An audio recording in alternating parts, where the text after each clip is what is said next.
Okay, we are live. We are live.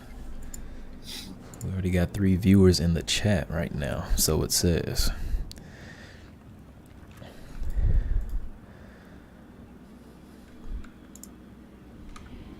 So to whoever's in the chat right now, this is going to be a brief period before we start streaming in about 10 minutes where people can ask questions, any type of game development questions that they do have. We have answers for it right now. If you have a question, right now is the best time before we get into it.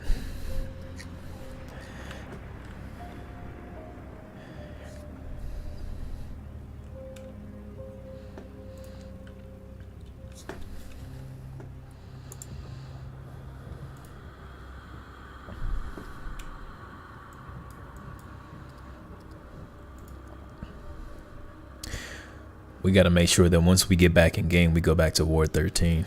I want that new secondary class engram or whatever it's called.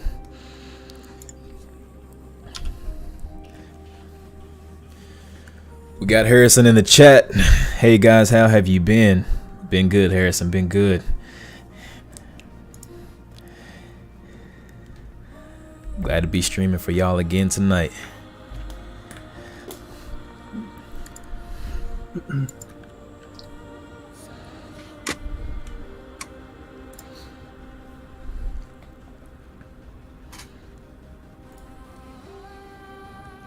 Oh yeah, dude, I looked into that GDC talk thing. Oh yeah, what happened with that?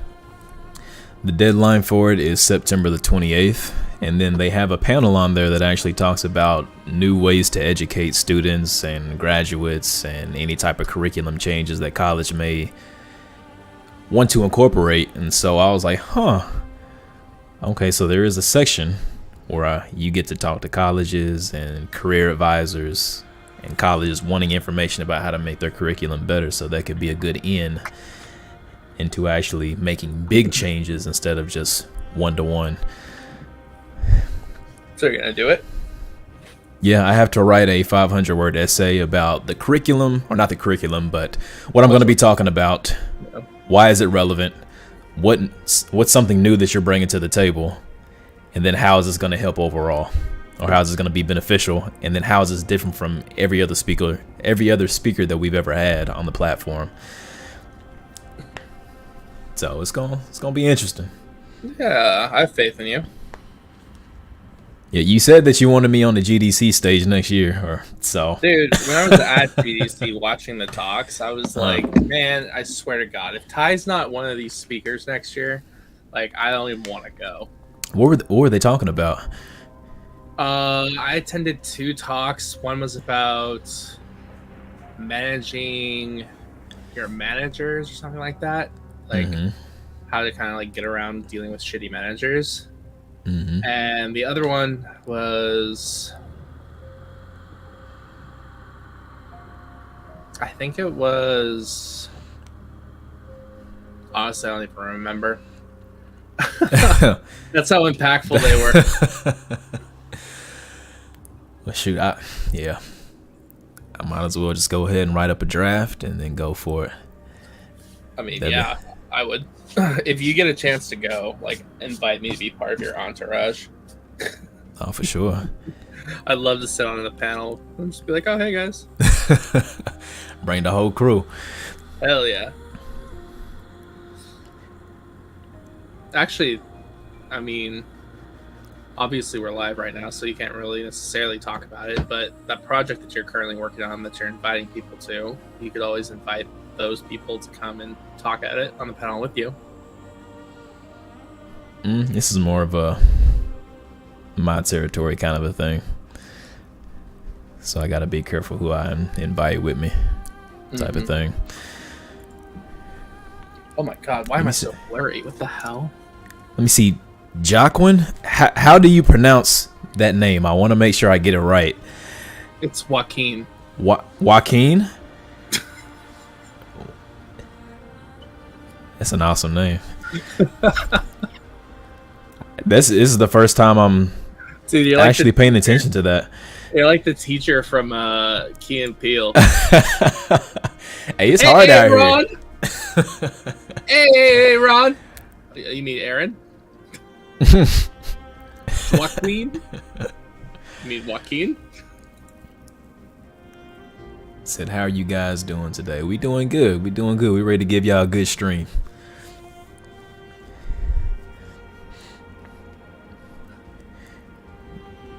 Got Katie in the chat. Glad you here.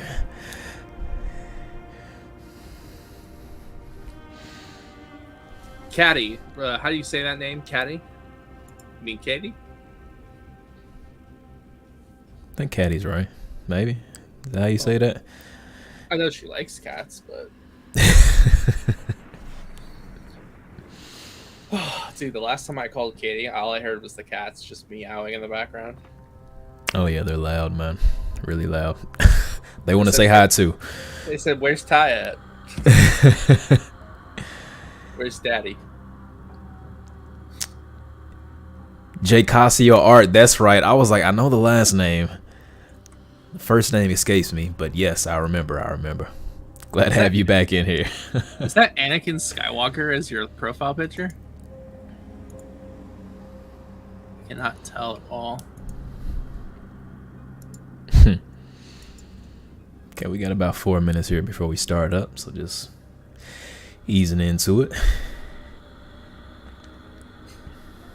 Yeah, I'm ready. I'm ready for the bloodshed. Invite me, man. What are we waiting for? Gotta let people get in here. We still got about 4 minutes till the stream starts. So I started playing Baldur's Gate. What do you think about it? I like it. I don't like how there's so many different ways of... Well, I hate how there's like barely any autosave in it. So if you like completely forget to save and you get into like a situation where your entire party gets wiped, like you're kind of screwed. Like after the goblin attack, early like in the story, like when you go into the druid area, I didn't save for the majority of it, and then I went through like a whole bunch of like story stuff, and then where the cow kind of gives you like the weird look. Like I couldn't figure out like they don't really give you an indicator to like try and figure out how to resolve that. So I just had my guys attack the cow, which involved the entire camp attacking me. And then when the game actually like said like you died, like load your save, it was right back at the beginning, and that was like an hour and a half of gameplay that like I just lost because I didn't save before the encounter. God, that's rough. So I wonder. I'm really frustrated right now.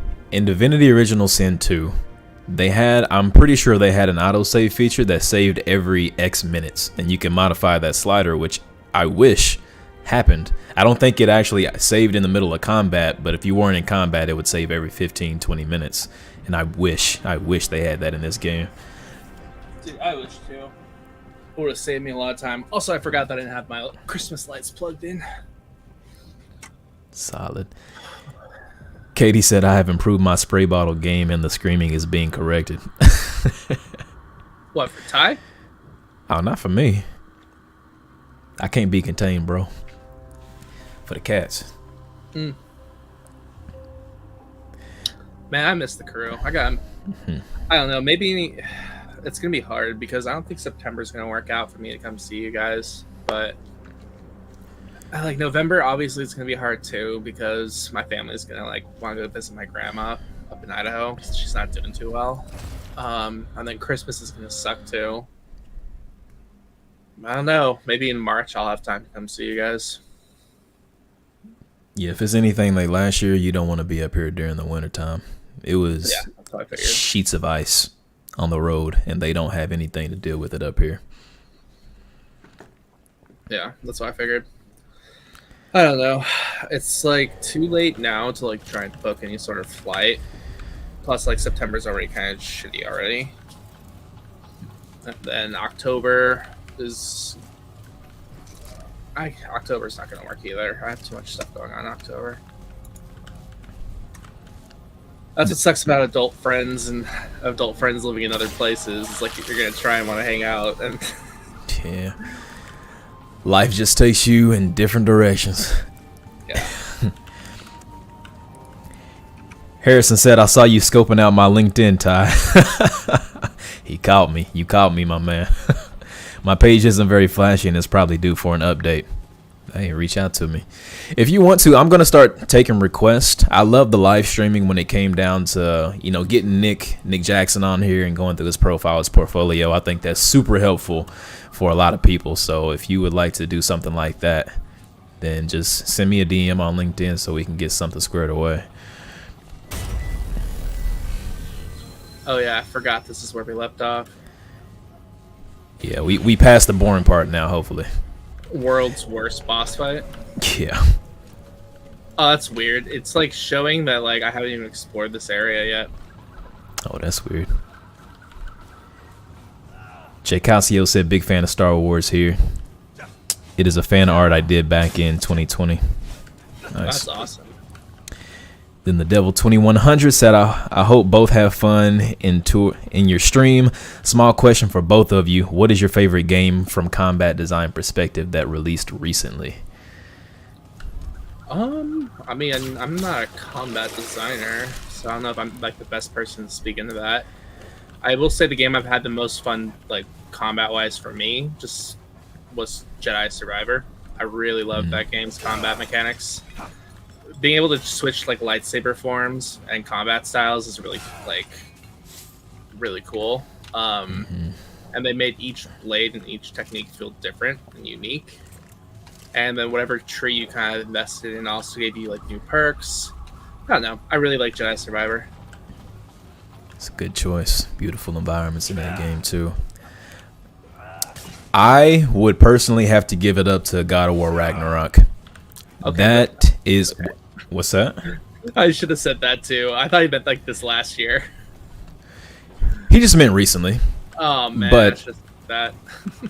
Yeah, God of War Ragnarok is great combat, great player feedback. It really fulfills that player fantasy of playing as Kratos, the war general, the Spartan. You just tackled it so well. You got new weapons, new abilities that stacked on top of the 2018 version. And so they just completely took that game and one-upped in a lot of sectors. Now, I do have some gripes about the difficulty modes of that game. I played on Gimme God of War, which is not the standard playthrough.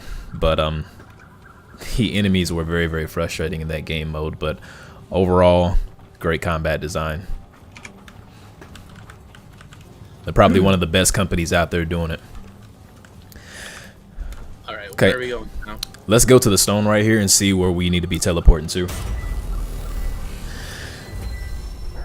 And then let's hop into it. Let's see how far we can get tonight. It'd be cool if we beat it tonight. It would be nice.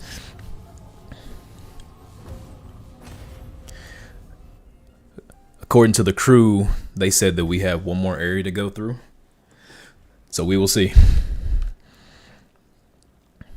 The one more area for this like planet area, or like after this area, after the route. So after this like jungle route area. Yeah.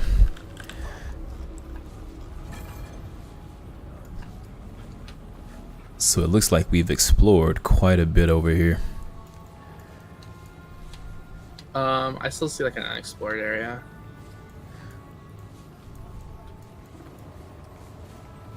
We have to go to the left and then go over.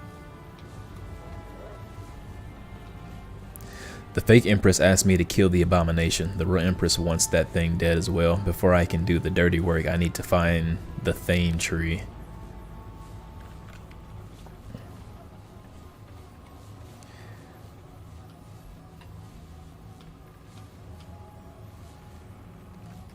I'll have to travel through the far woods to the Widow's Court. Can we not? Oh, here we go. The nameless, the lament.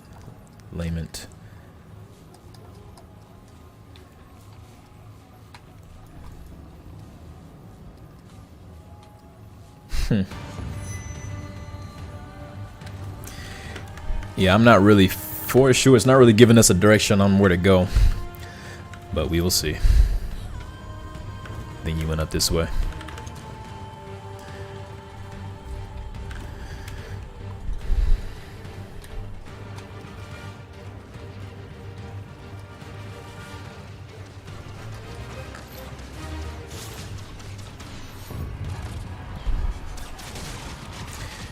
And remember, chat, if y'all have any questions, keep them coming.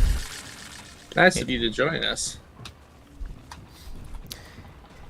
I've been here the whole time. Been carrying the whole time. We barely started. Straight and then to the left. Okay.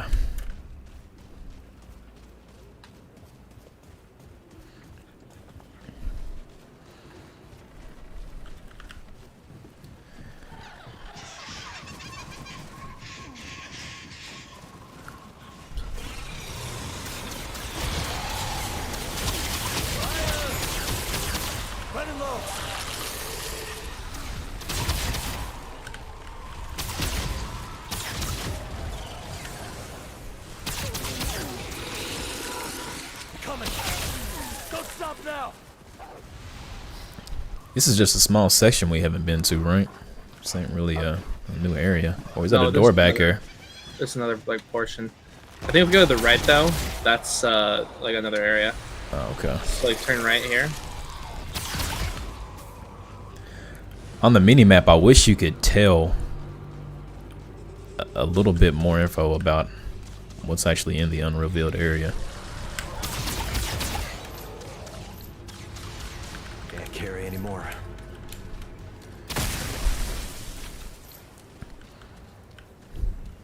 Harrison said, I love how in the recent God of War games they added inverse kinematics to the arm when doing an attack animation. That is pretty sick.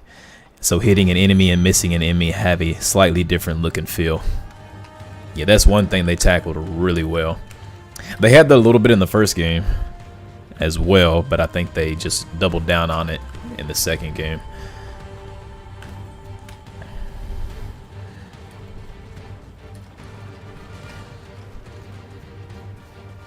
He said also makes the attack feel ever so slightly different depending on where you hit the enemy. Yeah. It actually gets stuck in the enemy for a couple of frames, so it feels like you actually contacted the enemy with your weapon.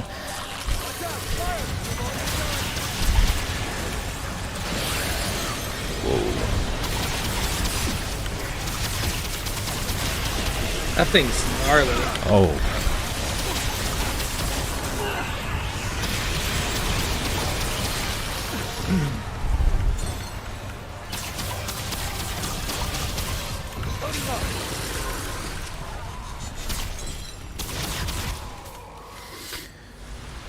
Nope, Nick, no deaths yet.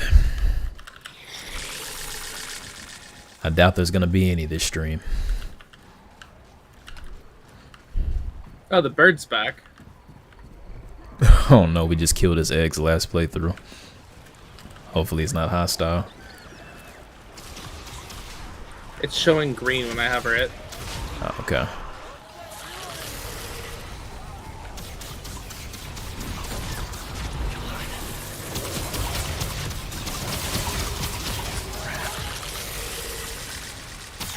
Do we want to cross over there immediately or check out more of this area real quick? Oh, what's back here?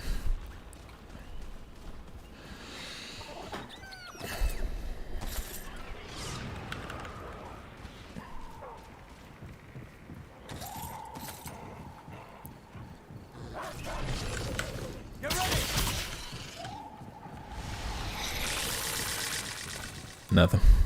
Bit of a letdown. No chest, no container. All right, let's keep it moving. God, I love the color palette in this map. Okay.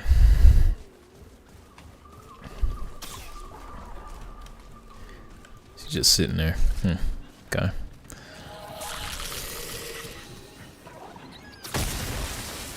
It's most certainly a challenge. Oh, almost walked out certainly. the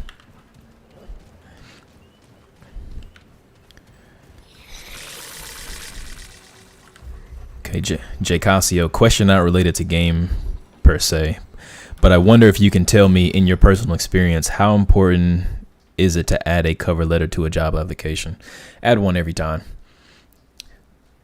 Whether you don't want to or not, add one, because if that's a single factor that's keeping you from getting the job versus not getting the job, then you might as well go ahead and do it.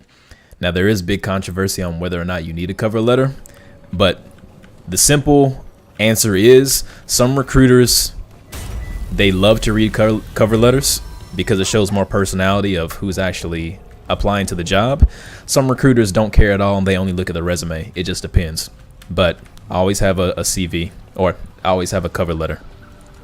And then as well, one thing that's very important about a cover letter is that if you struggle and you, for the life of you, cannot figure out why you cannot write a cover letter easily for a specific company, maybe you don't agree with the company's values, maybe you don't like the products that they like, and then maybe that job is not for you.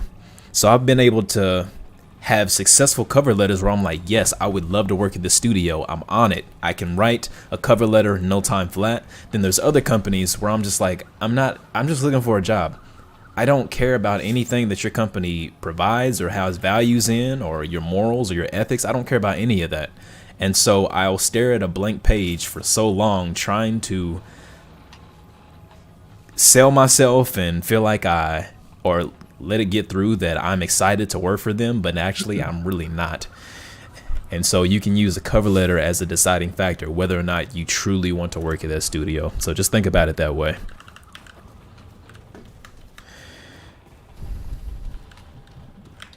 Yeah, echoing off of what Ty said, I've actually had some experience in the recruiting position, not necessarily for a studio, but I've recruited for other companies.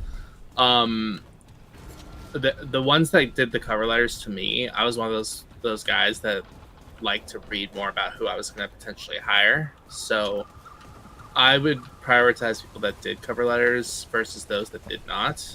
Just also showing that you are willing to take the initiative and go the extra mile and write something additional to it. Also shows that you care. And like Ty said, it also is a really good litmus test to see if you're going to actually be passionate about what you do when you go here. It's understandable to apply to places just for having a job, but the cover letter itself is going to be a good way of saying oh, I can't wait to actually work on this, or I can't wait to work with you guys because of how you treat your employees or something like that. So always do a cover letter, even if it's just for yourself. Who knows? Sometimes recruiters are busy and they don't necessarily have the time to read, but it does not hurt. Also, Ty, I think I triggered something. Might need your help. Yeah, if I can find you.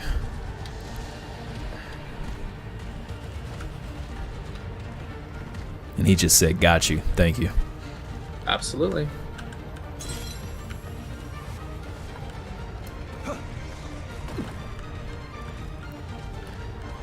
I don't even know where I am right now. I'm in this underwater labyrinth. How do I even get down from here? Where do I even go? Wait, it's a ladder on the other side of this place. It's a walkway over here. Y'all think I can jump that? Hold on. I don't know if I can jump that or not. Or is this a drop down right here? Oh, hello. Okay. Found him.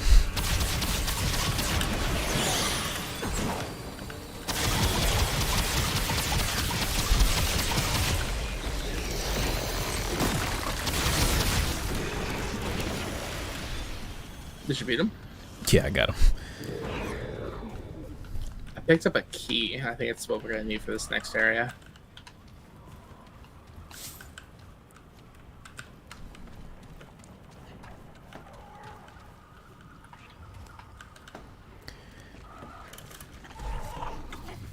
Oh my god, it's so yo, go down. Come on now.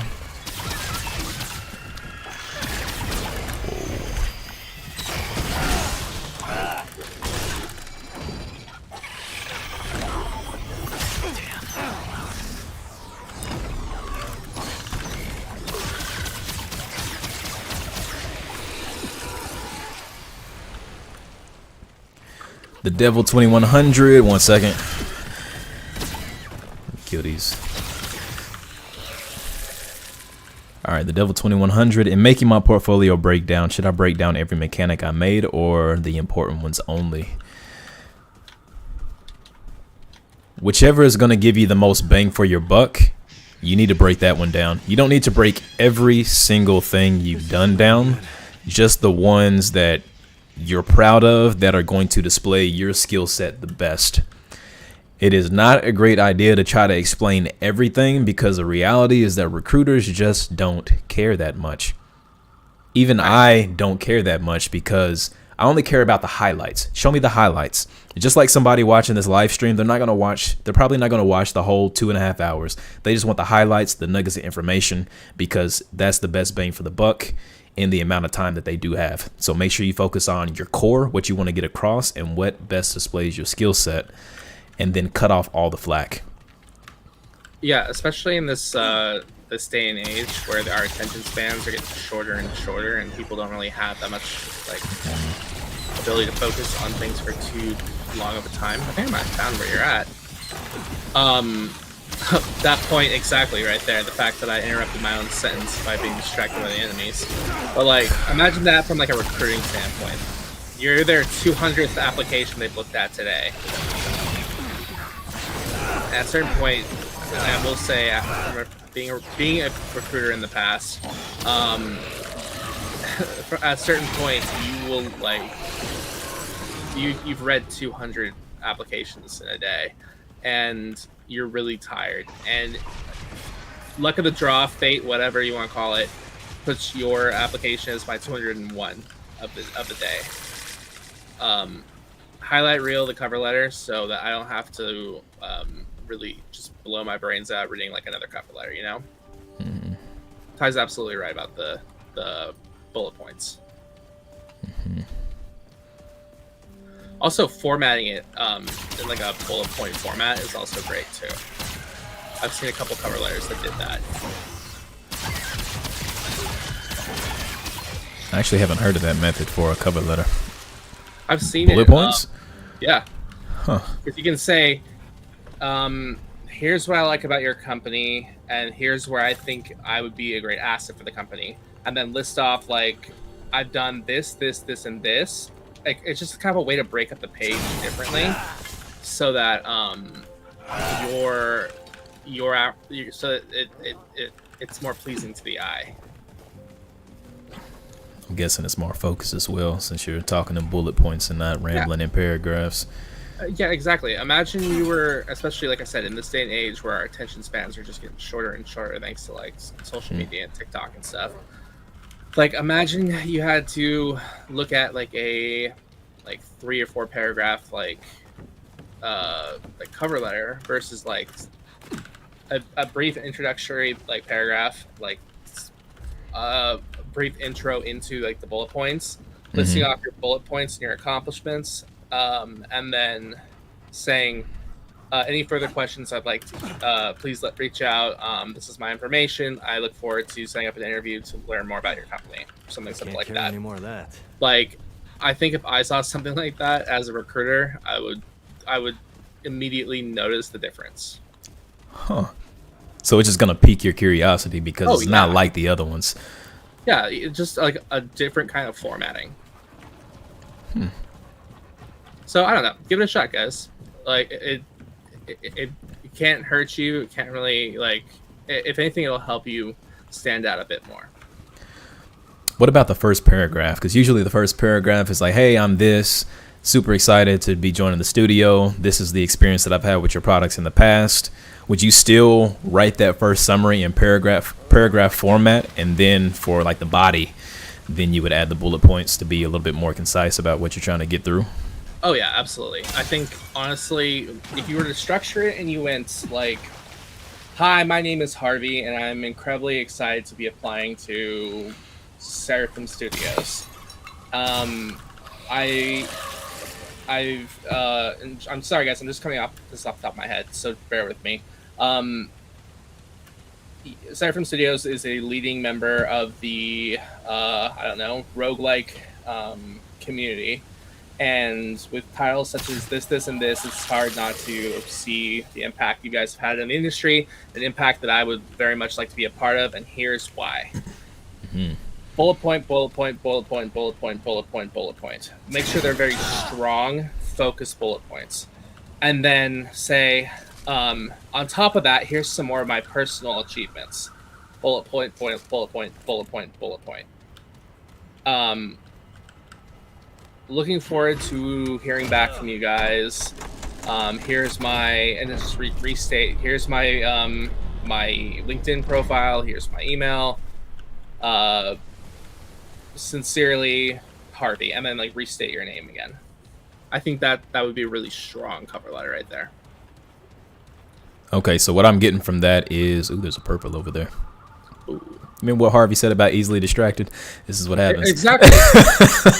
I think the way cover letters are traditionally structured is a bit outdated, especially in this day and age where, like I said, our attention spans are a lot shorter, and recruiters are looking at, especially for bigger AAA studios, they're looking at a lot of cover, like got it?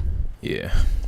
See, exactly, the goldfish, like new amulet. Goldfish mentality right here. We can't really focus even at, like, long enough to make a point, but like a AAA studio recruiter is looking through hundreds of applications a day. Like if you look on LinkedIn and you see like an app, like a job posting, say for like a concept artist, and it says like there's like 500 like applicants to this one job posting alone, like there's a good chance that one recruiter, it might be one recruiter, it might be two recruiters going through all those applications.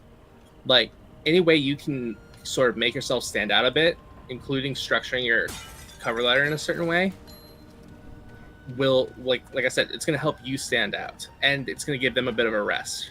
Mm-hmm.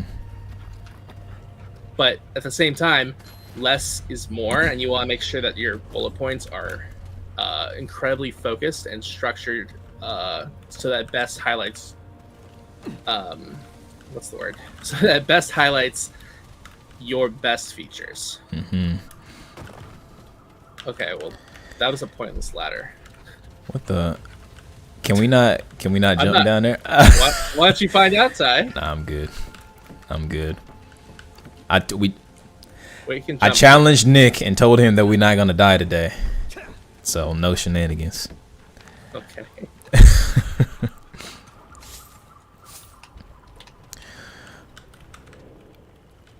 Nah. One other topic I do want to breach within the portfolio space is that a lot of portfolios that I check, you are trying to sell the product, not yourself. On your portfolio, on your resume, on your profile, stop trying to sell the product or the company. And by product, I mean the project that you worked on, the game studio that you've worked with. Stop trying to sell that and sell your skills. Mm-hmm. You're not trying to sell a game. You're trying to appeal to a studio to hire you. And a lot of people on their portfolio, they're like, hey, here's this feature in the game. This is what this does. Oh, this system is what does this. You don't want to do that.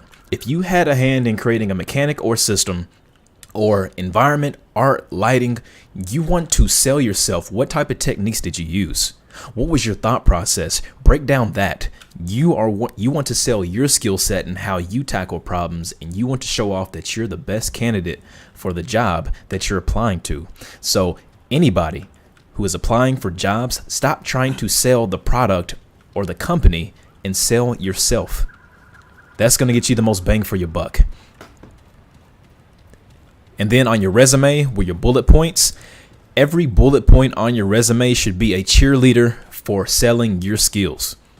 What did you do? Not as a task. Don't say I was tasked with doing A, B, C, X, Y, Z. That's a task that requires no effort. But what you can say is I designed, I iterated, I prototyped.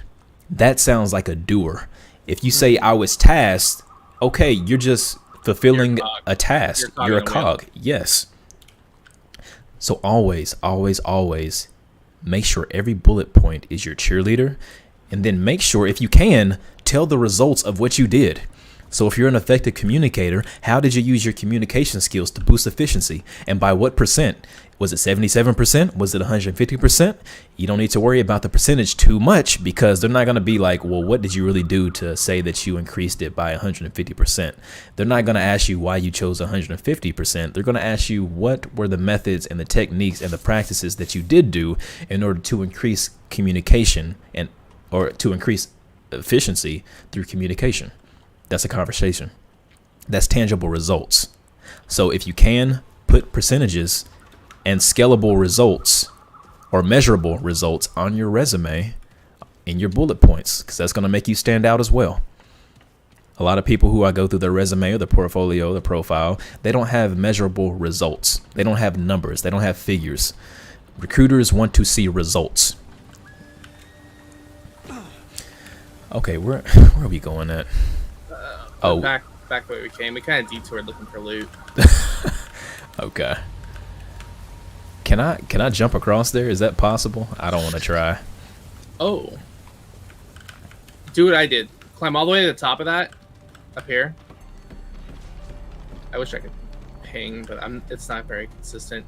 Jump all the way to the top and then jump down and roll. And you'll make it. Hold on. I don't know where I'm at. Probably going the wrong way. I do wish you would climb up the ladders a little bit faster in this game. Oh yeah. The animation's really slow. It's a little nitpicky of us though. Yeah. You're not constantly climbing ladders in this game. What frustrates me is when they have climbable stuff in a combat space and then you're just getting annihilated while you're just going down the ladder. You really can't do anything. This is a cool little room. Yo, we got Sterling in the building. What's good, man? Glad to see you back in here. Okay, I'm assuming I'm going the right way. Kind of. Not really. Maybe. Okay. Here we go.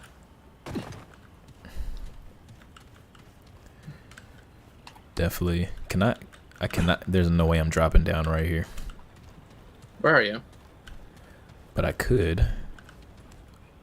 Wait, where does this ladder take me? I think I'm right back in the spot that I didn't want to jump down from in the beginning. No, dude, go all the way to the top and then you can jump down. I literally just jumped down from there. From the top? Yeah. So in the water? Turn around, go up the ladder.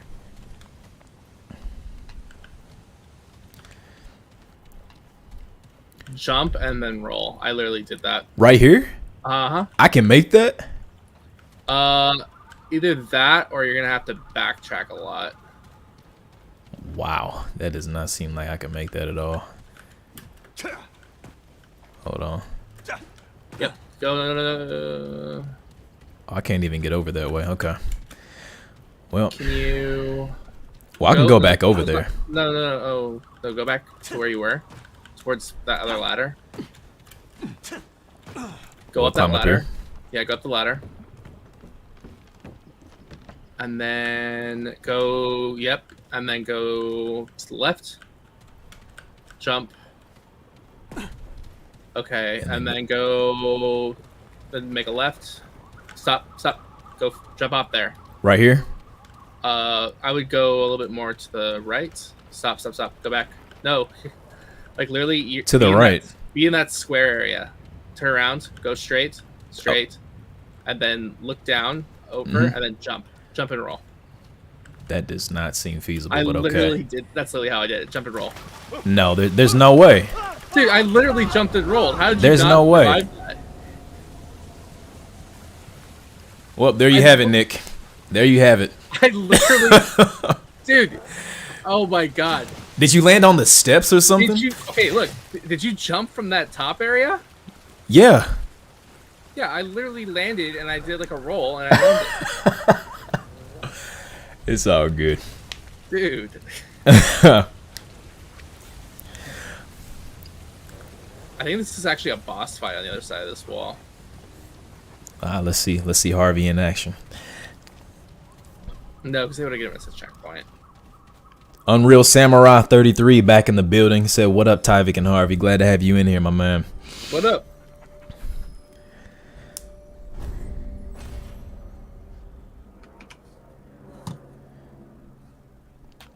The Nick said, question, work in progress projects on in there, and it shows you're unable to finish something. That was something that was brought up during a lot of the talks I did with the alumni when I was at school. Yeah, unfinished projects can have a negative effect if you market it as you wanting to do a full project and then you don't do a full project. So if you market it as I wanted to test something out, a mechanic, a system, I wanted to create this, and then I fulfilled my goal of making this project, so now I'm on to the next. That sounds a lot better. Also, while we're on this subject, if you're making a project and it is in the works, it is a work in progress, do not put coming soon or work in progress, yada, yada, yada. Recruiters don't care about that, and most likely it's going to remain a work in progress. You're not going to remember to go back to your portfolio and then update your portfolio when you make progress on your project, if you do in the first place. So if it is not complete, do not put it on your portfolio.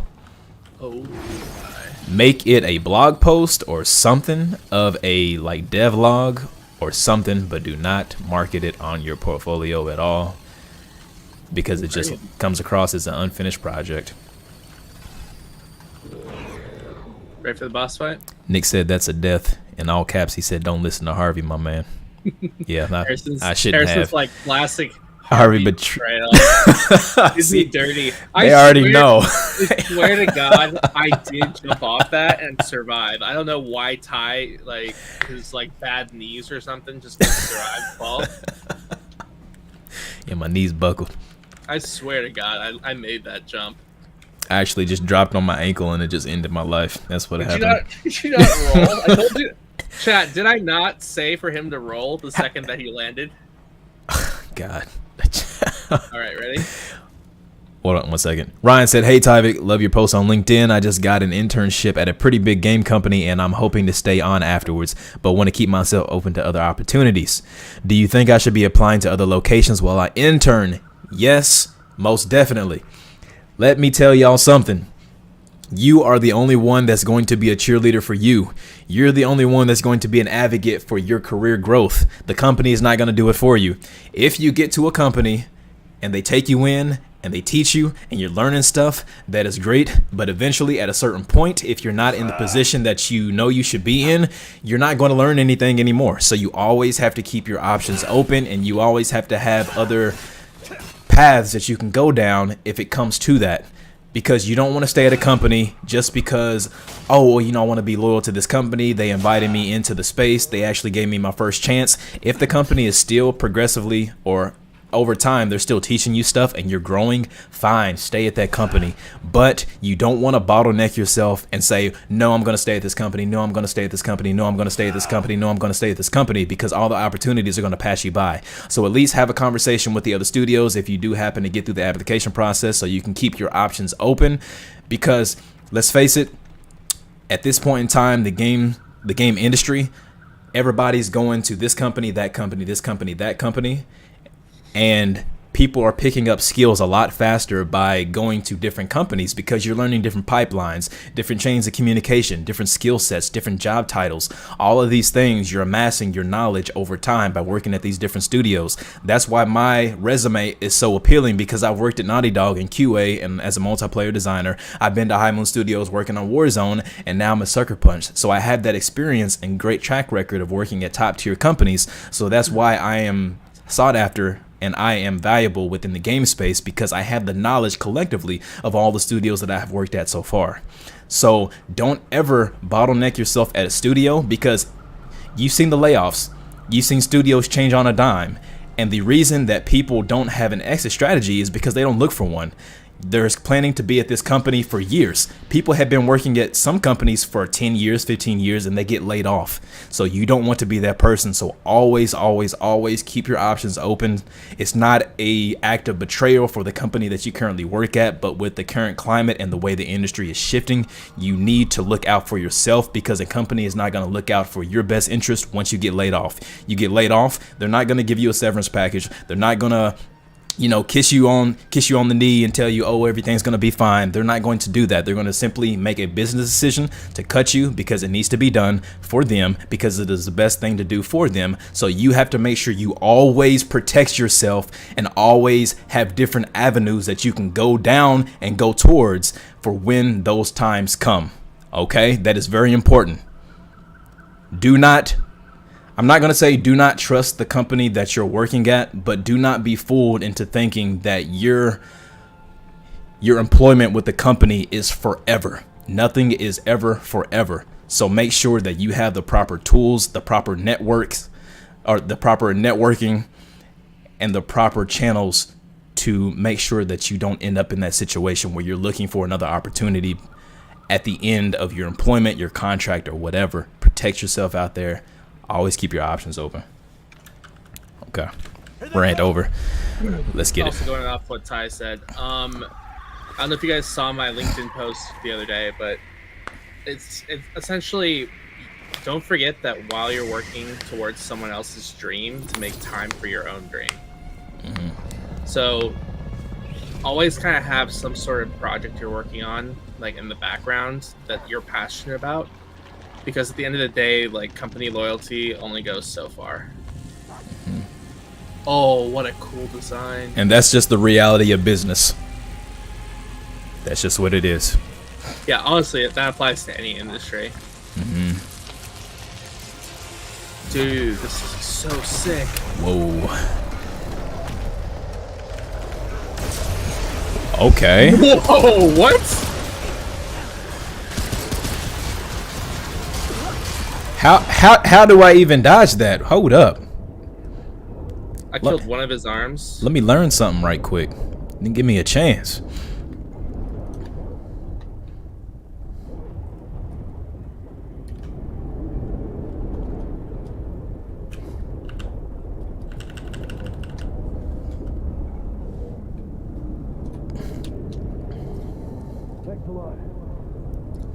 Ty out here dying all the time. Yeah, man, you know how it is.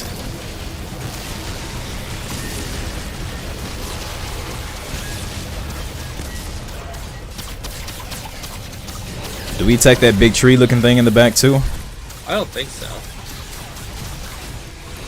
Oh my god.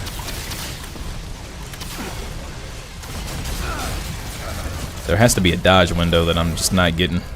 Honestly, I'm hugging the edge, like the cliff area.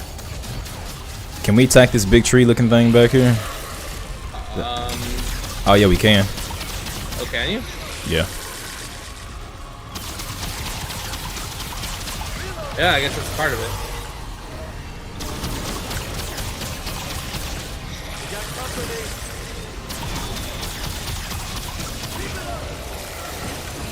I took out its head. Actually, I took out it. Uh-oh, what's he doing? Uh-oh, he's coming down to the other side of the arena. Yeah, because I took out his puppet. Oh, okay. Got these flying creatures on us now. He's reviving it.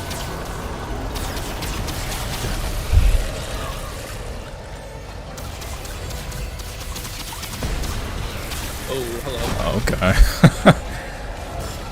This is a cool boss fight. It I really is. like this.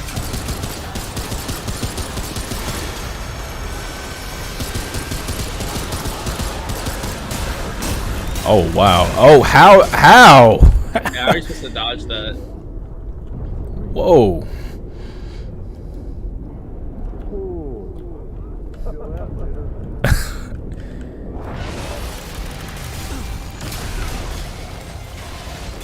Okay, we gotta shoot down these arms. Oh. Oh, I know why. Jump to the sides. Side platforms. Oh, I'm just didn't have enough time.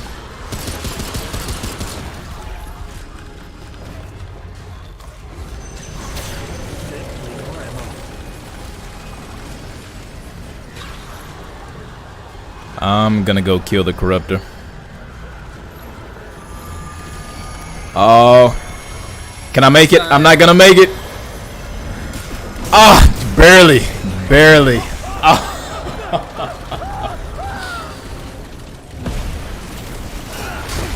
Oh. Okay.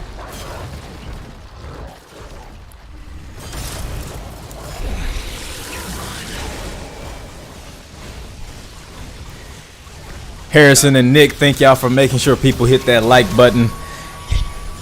I don't have anywhere to jump. Ain't no way. No, my ledge to jump over was like back at the front of that. By the time I ran into it, I would be like facing the laser. There was no way I was getting out of that. Hey, that's cool. That's a cool boss fight, though. I like that. Let's see. Ryan said, on that note, y'all hiring?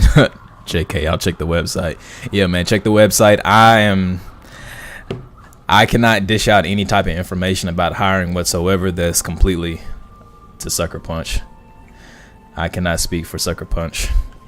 I don't speak for Sucker Punch. Let's back up here.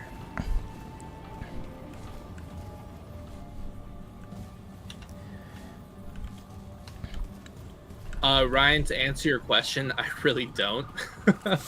Between 501st, streams of time, my actual job, creating content, all that kind of stuff, trying to help out where I can, I really don't have any personal time. But, you know, it's something I'm interested and passionate about, so I try and help out where I can.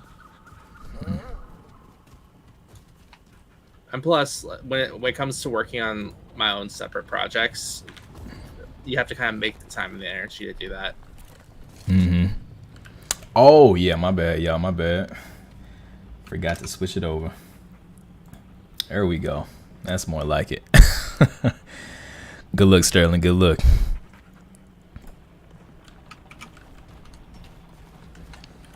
All right, ready?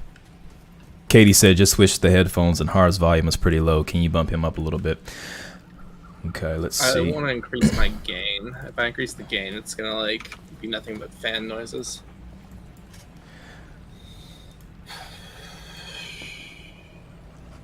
Let me see. Your volume is all the way up on my end. Maybe I can just move my mic closer. Okay, is that any better? Oh, that's probably a lot better. Because now I have like my mic like right here. Okay, yeah, you're coming in a lot clearer. All right, cool. And then Ryan said, Nick said, "Can Harvey hard carry tonight?" Question mark. Well, now I can't. It's been jinxed. And then Ryan said, also a question for Harvey: how do you have time? Oh, that's the one you just answered. Okay. Okay. All right, ready? All right, cool. Let's get it. Oh, it's not letting me through. Wait, it said like a 75% health for me. Oh, it is too. Yeah, for me too. Huh.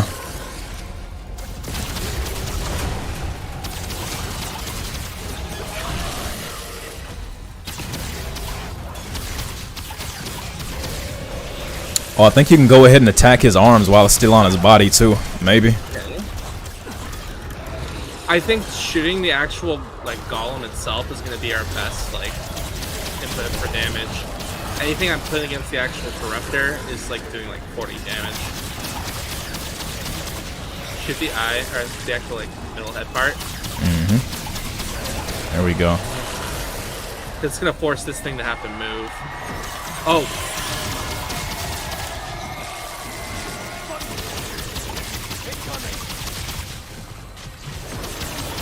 Oh, it's butt.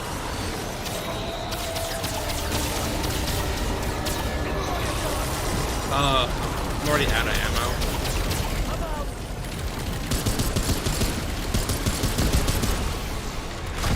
Wait, did they nerf the boss by making it start at 75% health? Who said that?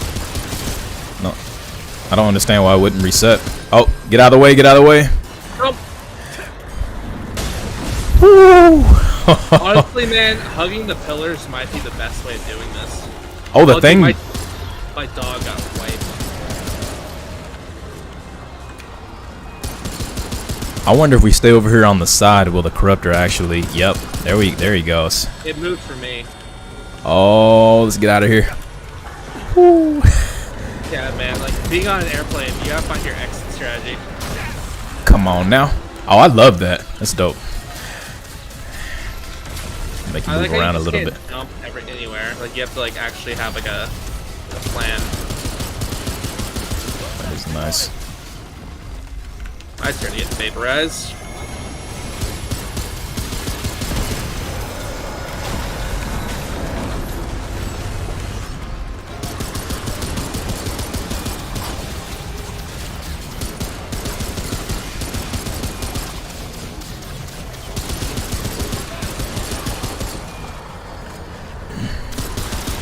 That's gonna vaporize here.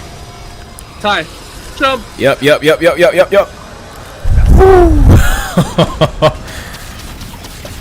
It's gonna jump over here right now. Okay. Alright, I'm actually attack the corruptor now. Never mind, going to the other side. Come on. And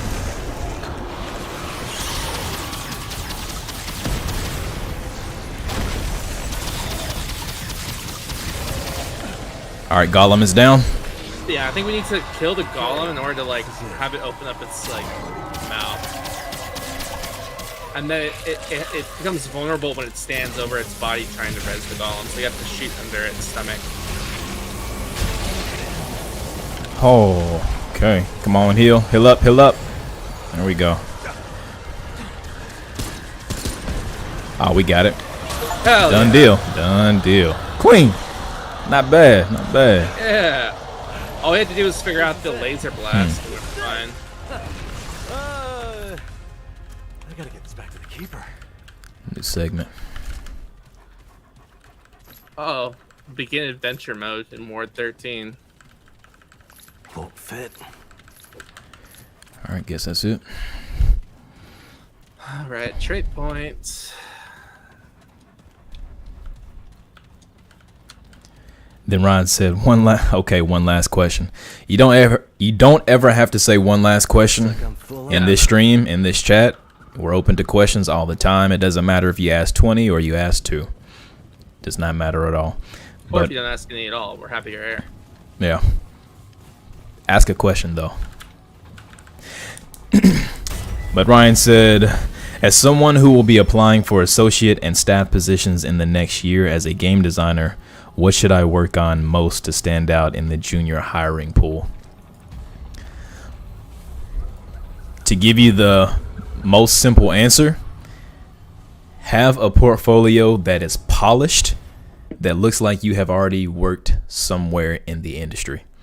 And what I mean by that is that graduates, they have a portfolio that looks like a student portfolio, which they worry about their projects and showing off their projects, but they don't polish up the website itself, the presentation of information, the presentation of pictures and videos and GIFs that they use.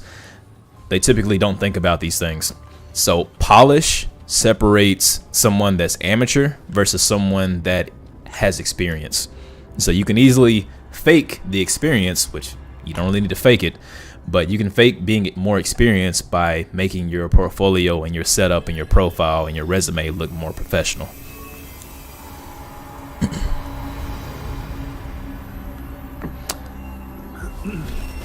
I'd also say, like, network the hell out of wherever you're at. You have done well. Because you never know how your connections are going to end up transferring. Or, like, how someone you may work with in your internship might be working for a studio that you want to work for in the future. 1 second, Harv. It's kind of hard to hear you and the narrative at the same time. For later inquiry, Ironic. but it festered Who is this? beyond my sight. See, I don't think Is we'll this know anymore. the keeper? Even so, it might yet have been contained. Had the destroyer not eliminated this realm's guardian, the labyrinth became unprotected. Why is Clementine back My here? resources stretched thin. With the destroyer as conduit, the corruption spread unchecked from the core to countless realms. I purged the labyrinth. I expunged realm after realm, seeking to restrain the rot. All efforts failed. The system was beyond repair. I was too late. Now, a solution has been revealed. Not to me, to an anomaly. Perhaps that was the intended design. A fail-safe, in case of my own corruption. What? The index.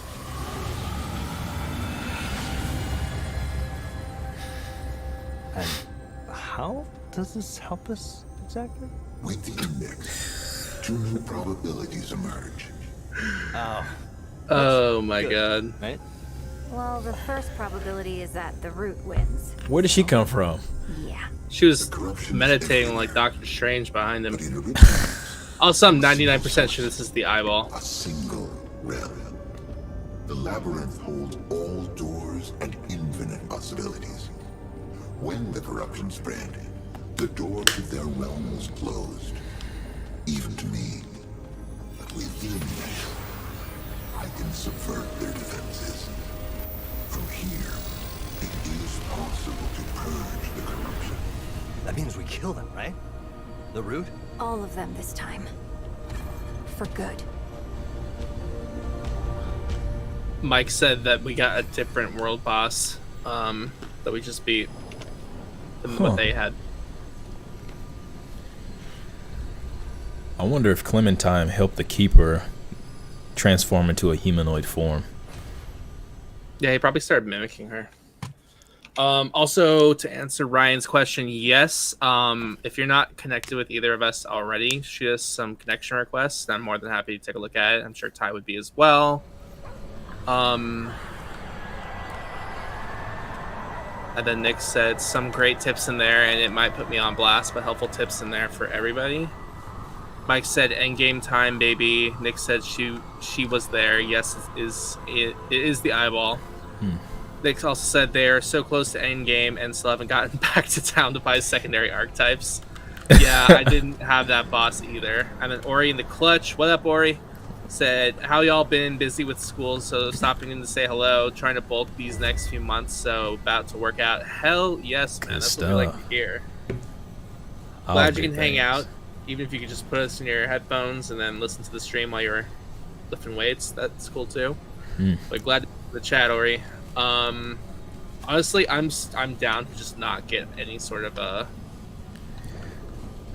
like secondary archetypes at this point. At this point, we're in the end game, so might as well just not. We gotta analyze the gameplay implementations, though. Oh, are we traveling? Yes.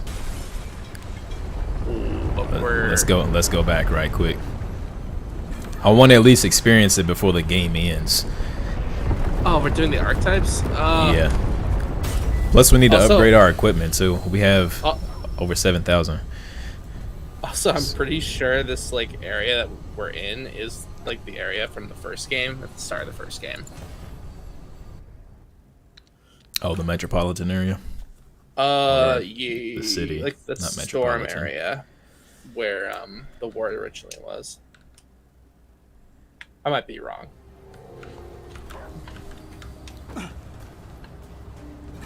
Oh, it's dark and ashy here too.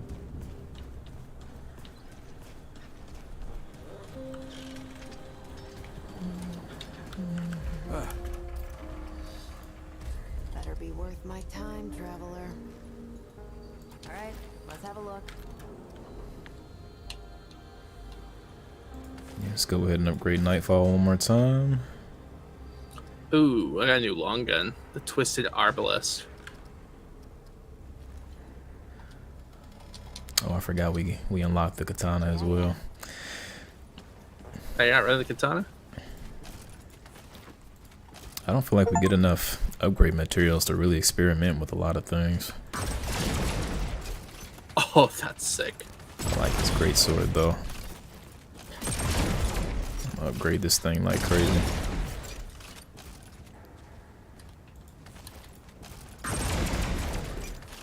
you kidding me? Whoa. Wow. You know where to find me. Broadsword plus 10. I'm doing damage now. Alright. Yay. All right. You just buy the new weapon? Yeah. So pretty much like you can shoot things and like imbue it with like power. And then when you use the like ability, it calls down like an orbital strike. Oh, that's sick. The ammo is really small though, so I probably won't end up using it.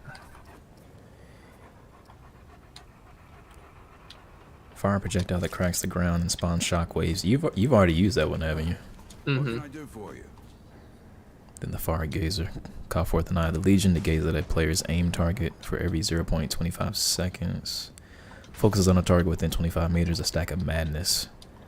For 5 seconds, each stack deals 3 damage per second. Is that a lot of damage? I don't. Last 30 seconds. That's actually pretty. Take care, my friend. I'm gonna try that out. Fire gazer. Okay. See what happens. Bye now.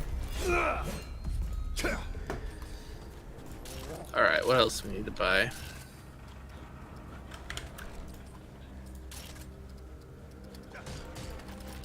Oh, that makes your weapon look sick. Do y'all see that? That's one thing I do respect about their weapon system, is that every single mod that you put on your weapon gives it a completely new aesthetic. That's dope.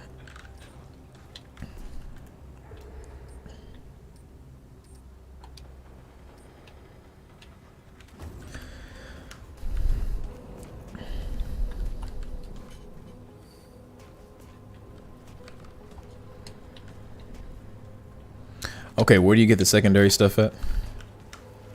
Yeah, where... Do we know? Do we go back to the guy where we first got the archetypes at? He said Gunslinger should be available for Ty. And he said, "Sup Nick, how are you doing? Haven't had the time to watch the portfolio review you did with Ty, but will eventually. I'm sure you've been working on polishing after it." Yeah, actually, Nick, I checked out his LinkedIn recently.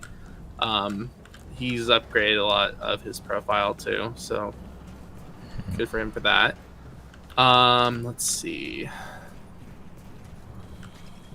And then Nick said pairs super well with Hunter. And then Nick said, "I've been busy working on it, plus work has been super busy. I'm also there on a project as well, so running a team there takes up my time." Or he said, "I feel you. Just make sure you can balance your time so you're not mentally drained." Adamo said, "I've been trying to farm for the rerouting cable in Nerud for over 15 hours." Oh, wow. Devs.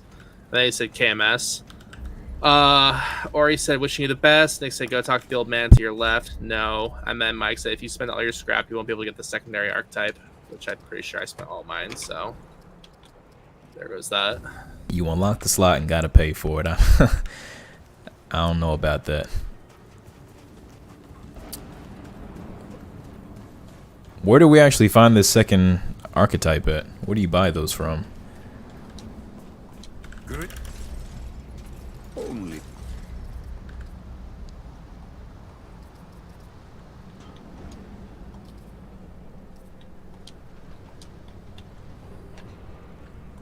Melee attacks grant a shield for 2% of max health. Did you find it? No, I did not.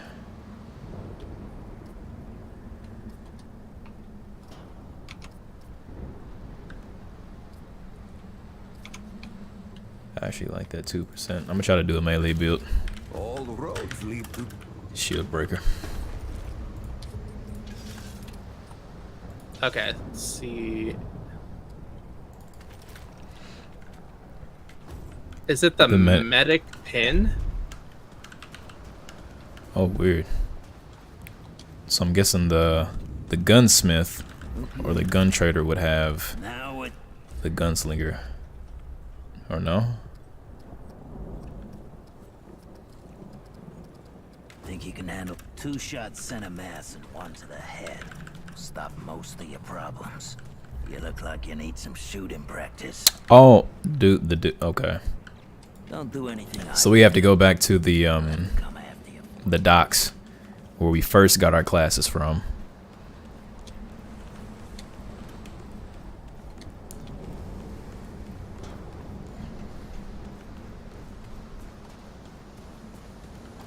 No, gunslinger is that old man. Who?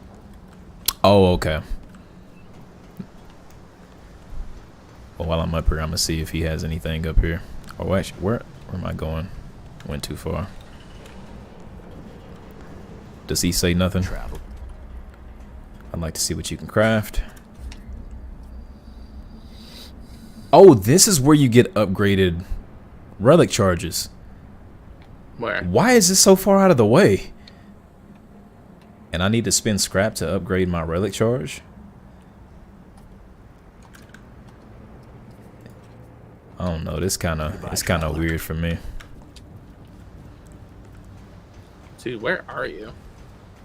Figured you would just get the simulacrum and then you would just only need the simulacrum in order to upgrade instead of scrap, because scrap is a resource that you don't get a lot of, but you need it to upgrade everything, so you're really limited on what you can focus on. Okay,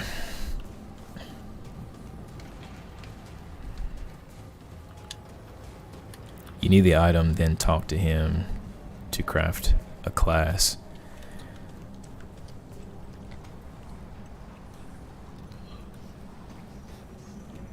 Who are we talking to? What? Oh, what old? Okay. It's this guy. Some dude. Oh, they don't even look like him. If you got script. Oh. Oh, there's rings here too? Yeah, you didn't know that? No.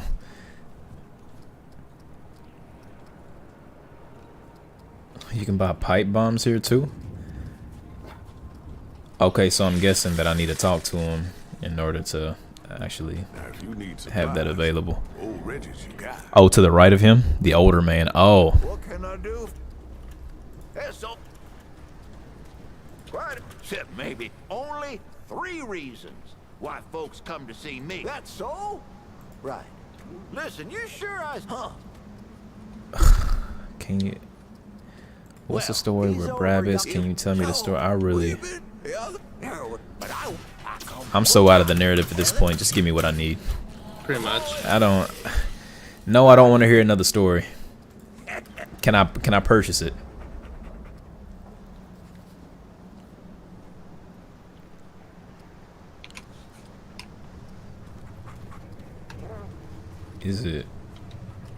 Is it in here? Keep listening to his stories until he gives it. What kind of system is this? I literally bought the medic pin. So Yes, tell me another story, please. Indulge me.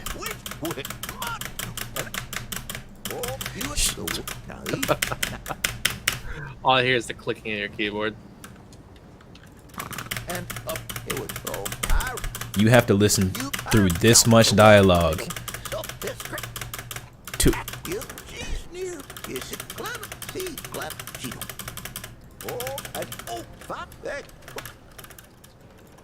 Well, when I What?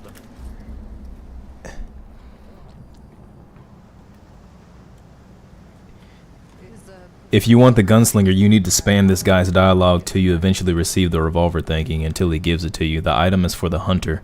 This is how it's done. It's dumb, but it works. take care, young'un, don't Oh. This old you want to start life? Are you sure? There's no way he has this many stories to tell. There's no way. So I was on weekend, but the kind of crazy, but not when it was open. Looked like mud. So I'm already a hunter, so I'm not gonna get it. Oh, it's about for it. I would now. We've Not the hunter, but the dog one. be sure to let me know if you do.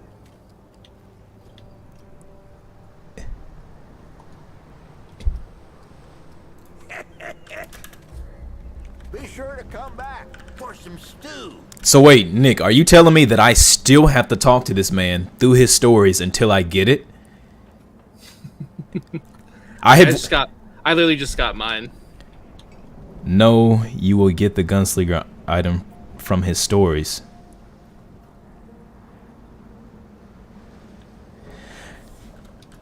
I don't care anymore. Let's go. Well, I got the medic like dual class, so you're ready to go. Okay, I don't care anymore. I'm over it. I'm done.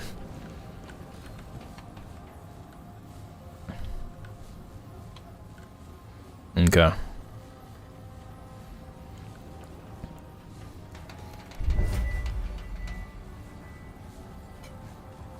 God forbid you hide your game systems and the thing that literally makes the core of your game behind dialogue choices and off the beaten path exploratory sections in order to just, you know what? Okay, let's go back.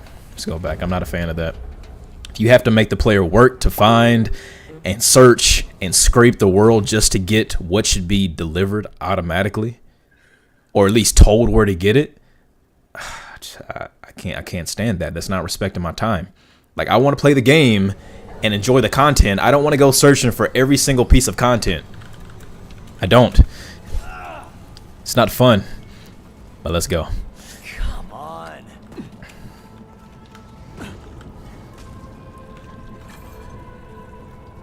Holy hell. Everything in this game except the armor pieces, or not everything in this game except rings, are Easter eggs. I'm not a fan of that. There's so many armors, so many classes, so many engrams that we haven't found because they're Easter eggs.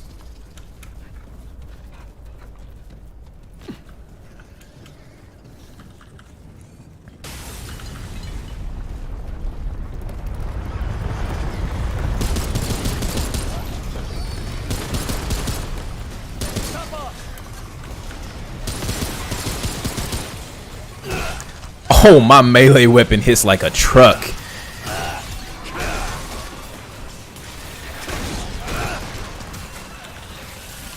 Whoa.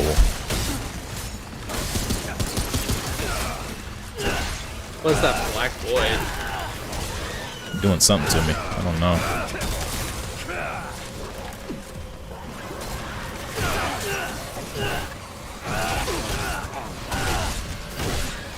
That katana's pretty strong. Alright, let's continue moving. This is a dope area. It does remind me of the first area of the game, like of the first game. Not enough room. Oh, look at that thing.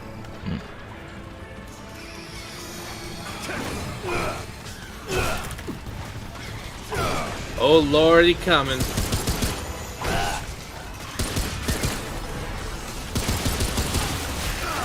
Oh boy. Oh boy. Okay. Okay. Hello. Let me get out of here. Okay.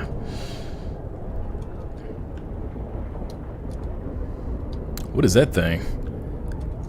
Oh. Wait a minute. That looks like one of the first boss that we faced in the game. Except like a modified version of it. You're kidding. See, the root? The root is such a sick concept. I wish there were more root-based bosses in this game. I don't even know if I can get to you in time. Okay.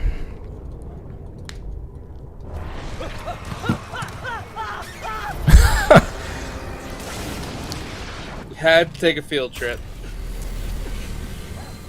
Steven said, honestly, that is such a dumb design, but some Easter eggs, I guess, is the best way. Yeah, some Easter eggs, not every single piece of item or content in your game being Easter eggs. Oh my god, are you kidding me? Anthony's... It only just told me now that in order to use my, secondary, I guess, trader ability, I have to use left button and then right trigger. So, I haven't been able to command my dog at all this entire game because I wasn't sure which RB I have to press. Oh wow. Apparently I have to press LB and then RB in order to command my dog. Are you kidding me? That wasn't even clear at all from the beginning of this game. Damn. That So is, he just been going on autopilot the whole game. Oh yeah, but now I can actually command the dog to go do something or attack a specific target. Damn. Why was that not something that was covered for my class? Oh yeah, this. Yeah, my dog is now game actually crashed on me right now.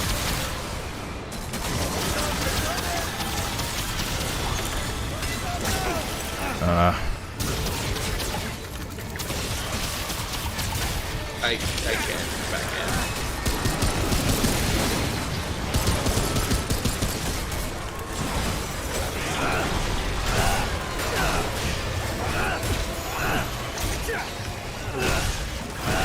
It's crashing. Oh, your game's crashing? It just crashed. Ah. You have to re-invite me. Okay. Like my character, like literally that purple crested creature just like shot the explosions like out from it. And, like, my character rolled to dodge and it just crashed the game. Oh, that's weird. Like I'm pretty sure my Okay. guy is just in the corner somewhere taking damage. Okay, I'll invite you back. Just said that you left the game. Jack said, strange note about these basic root creatures. Their voice audio screeches are directly ripped straight from Dead Space 2 stalker enemies. Huh. That's an interesting note. He would be the person to know. Nick That's said down accurate. again. I looked away for a second, my friend. Well, Harvey ended up crashing, so If we want to count that. there were circumstances behind that. Did you get the invite? Yes, I'm trying to get in right now.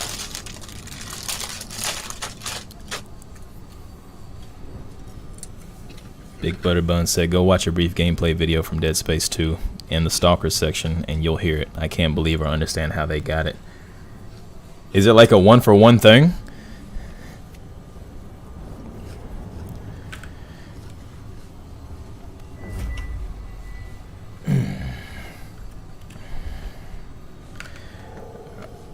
Oh, weird.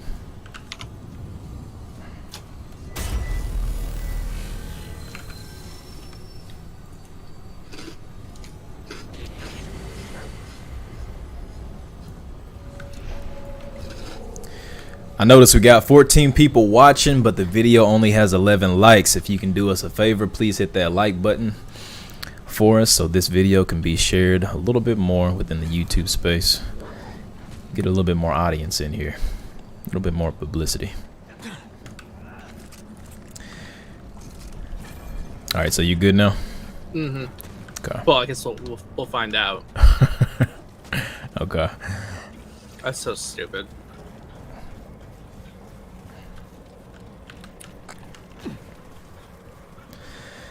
Alright, let's do this again. Oh, he's not here this time.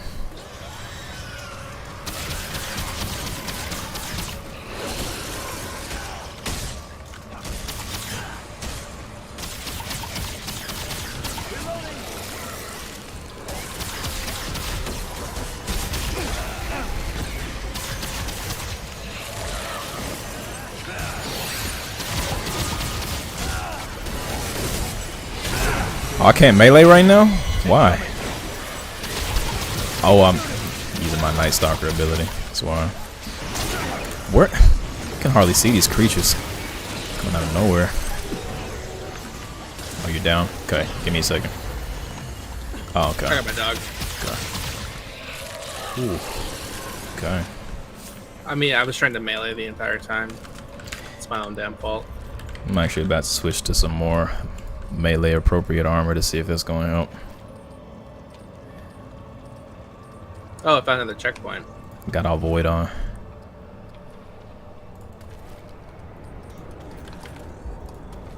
Oh, purple guy's back. Alright. On the way. I want fighting close quarters.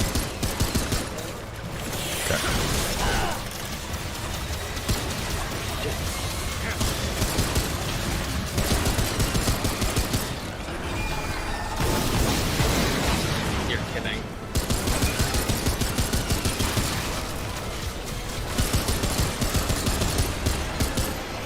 Easy. Nice. I found another checkpoint up in this area.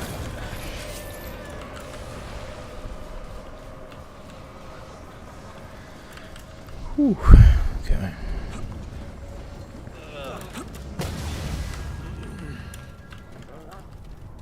What?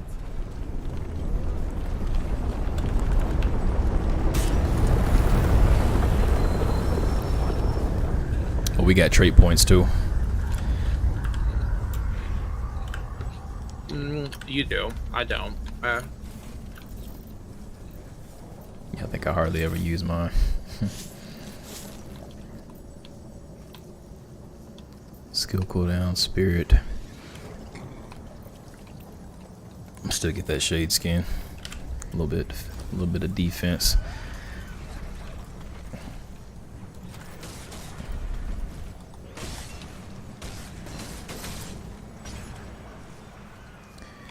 Stamina, reduce stamina costs. Weapon spread, range crit. Yeah, these relics don't seem like they change gameplay too much. Oh, we got a new relic. Resonating Heart. On use, regenerate 50% of max health over 5 seconds. When heal ends, any overhealed health is doubled and awarded over the next 20 seconds. I'll give it a shot.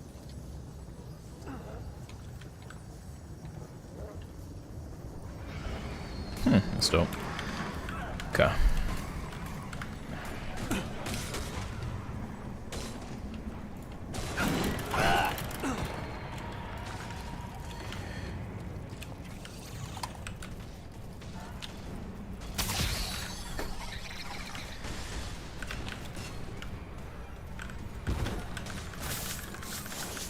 I like the Demogorgon Oh, vibe that these creatures have. I could not see that at all. Dude, how did you even get over there? I'm right behind you.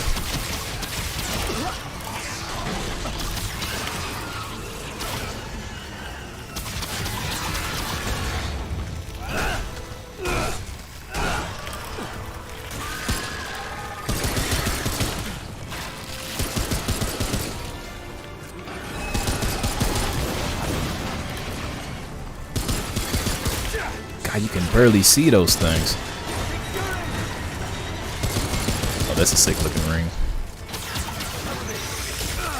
Yeah.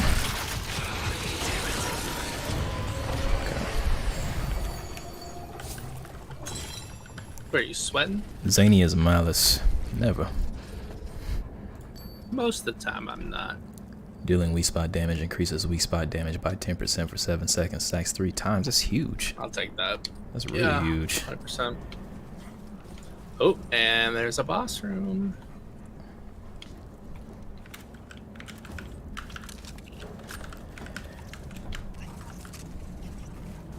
Ready? Anything in here? Nope. No, I looked. Okay. Let's get it. Watch it. Here they come.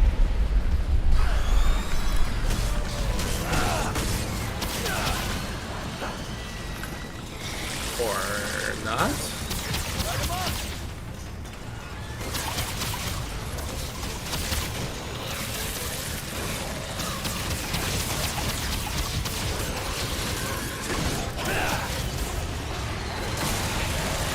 Oh, God. Oh, why are you following me?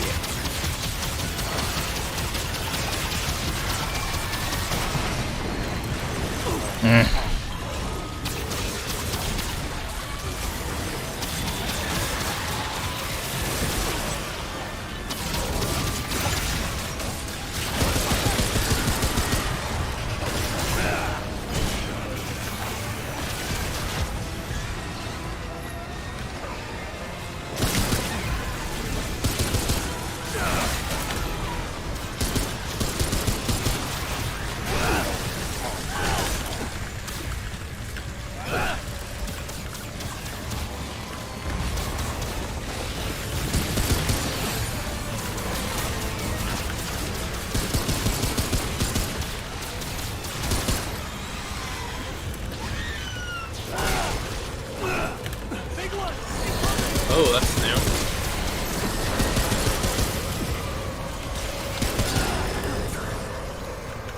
Hold on, stand by me. Are you healing? I have like a healing grab. Oh my god, that done damage. Okay.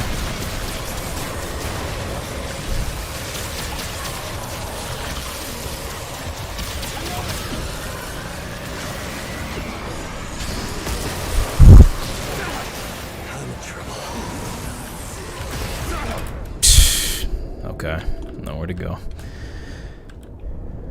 Can hardly tell what's going on right now. So much is going on. I'm down, by the way. I see it.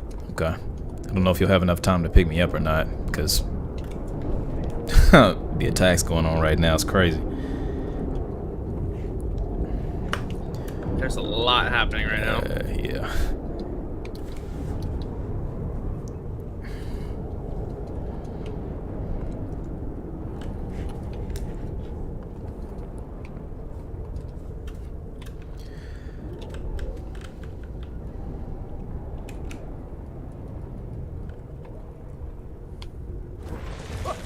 Wow.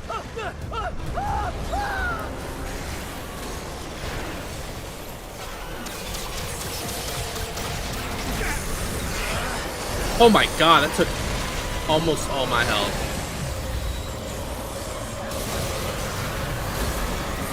Come on, you got this. Don't jinx me, Ricky Bobby. You jinxed me. Damn. I had faith. I had hope.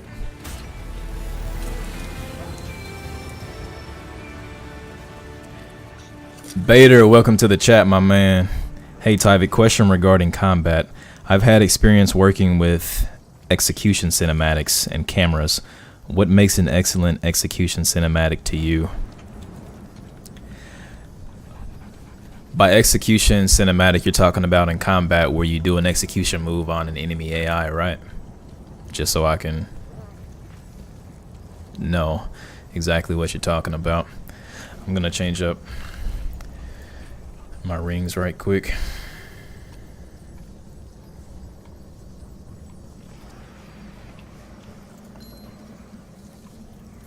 Get that weak spot damage. Increase range damage by 12%. Getting that.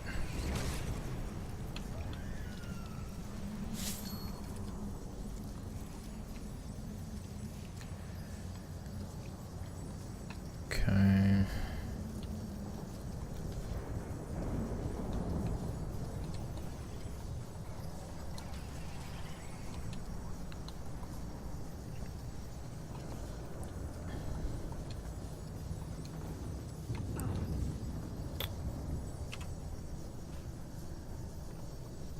Okay, yeah, man. Alright, this seems good for now. Okay, I've had experience working with execution cinematics and cameras. What makes an excellent execution cinematic to you? Camera angle is very important. If you have the camera angle, let's see, the camera angle where it is in the eye line of the player, so I guess the screen in which you're looking at all the action, that matters a lot. So camera angle. So if the camera angle is like below the eye line, then the person that is looking at you from above, that's like a more like threatening, a more dominant, I guess, sight line for, yeah. How do I want to explain this? I'm like slightly frustrated from all the things that have happened tonight. Research camera angles and how different camera angles can evoke different emotions. If you're looking at another person and you look up at them, then it is more oppressive to look up at somebody rather than down at somebody. If you look down at somebody, then it's a little bit more submissive. And then make sure your camera frames the action that you want the player to see in the best light.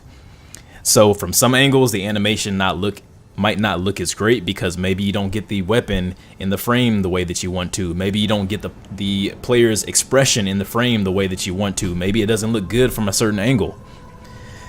And so you have to play around with the different angles to evoke different emotions as well. Camera shake is a big thing, as we always discuss. Don't use too much, but camera angle in the direction of the impact. So if I'm slicing down with the weapon this way, and the impact happens, then the camera is going to kind of like camera shake in the motion of where the attack is going, and so that can contribute to better feedback in that capacity. And then really just framing the action to make sure you get everything that you want the player to see in the same shot. And then working with your animation team to make sure that the animations are displaying the type of intensity and strength and emotions that you want in that execution. Jack said, Ty, Yeah. think about the Last of Us multiplayer executions. Yeah, look up The Last of Us multiplayer executions with the upgraded 2x4. That's great. Look at God of War Ragnarok. Those are great execution animations in there as well. Gears of War. Gears of War. Chain gun. That, I'm thinking of even Marcus, like, curb stomping some of the guys. Okay, I'm gonna give us some. All right, let's go.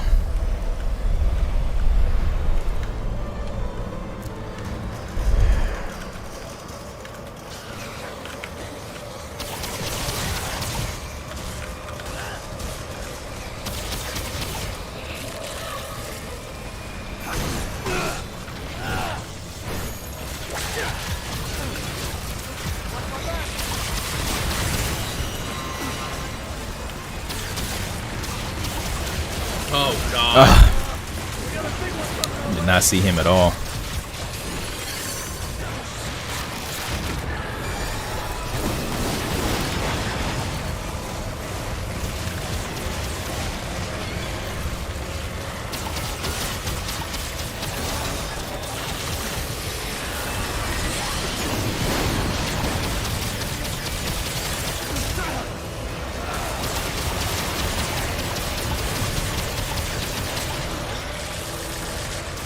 Alright, we know the Lancer's coming soon.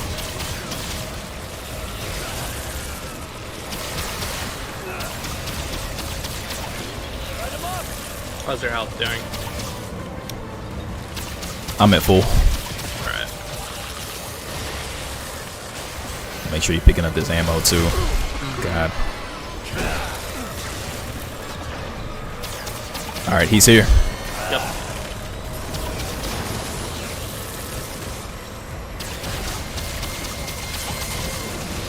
There's another one behind you, Ty. Crawler. Okay.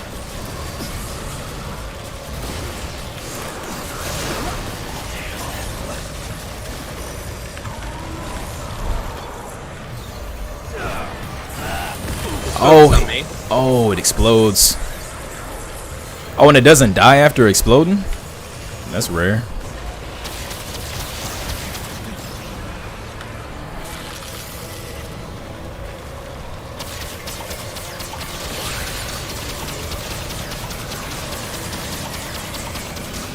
Let's get him down. Oh God. my Whoa. gosh. New trait handling. Let's see what we got. I like how it's giving us traits like late in the game. So it's like, huh, I know you're at the end, but here's something new. Reduces weapon spread and recoil by 4%. I don't need that. I really don't think it's big of an issue. Not at all.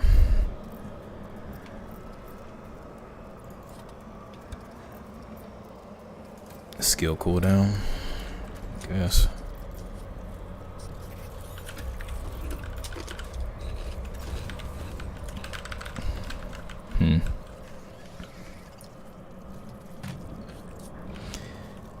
Oh, he said, I've done camera research on God of War, and the overall camera behavior for our capstone Ember Point was so fun to test the waters. Yeah, so I guess you understand the base premise of... Where did you go at?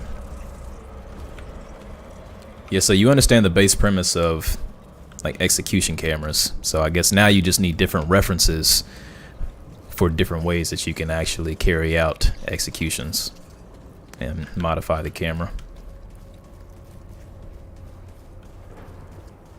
So yeah, Big Butter Buns is giving you a lot of great references to look up so you can add more to your repertoire.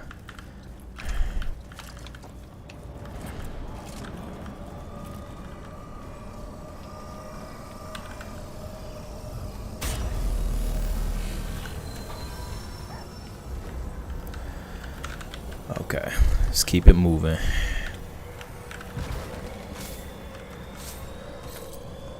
It's weird that my game lags out every time you pick one of those up. Me or you? No, me. Like anytime you pick one up or anytime I pick one up? Anytime we both pick something up, my game stutters for a little bit.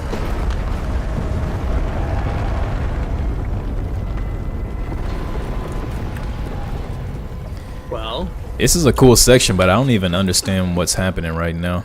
yeah, narratively. I have no clue whatsoever. I just know that the world is coming to an end for some reason. I think this is where the root is like really taking up hold.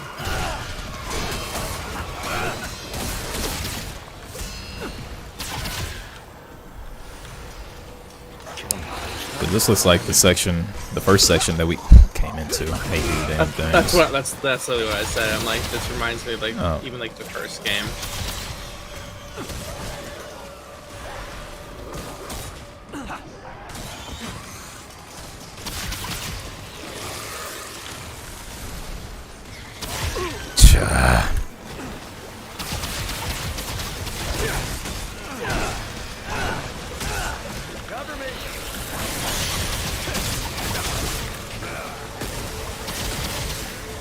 Good dog.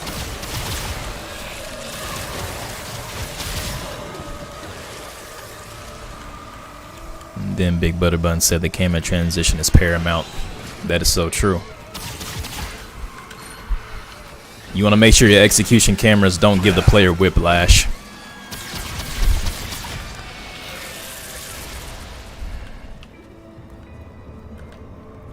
Wait. Dying Ember.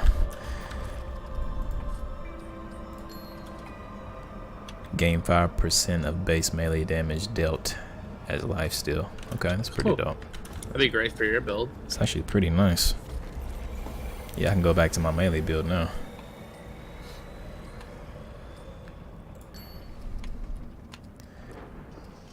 If I can figure out what I had. Wish there was some type of filtering that could have been done.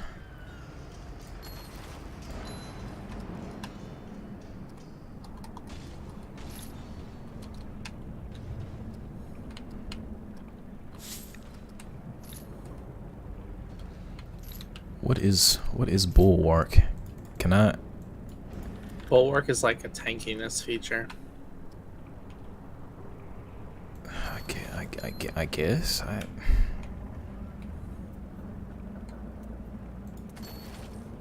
afraid if I go any farther, I'm gonna hit a cutscene. So I'm waiting for you. Okay.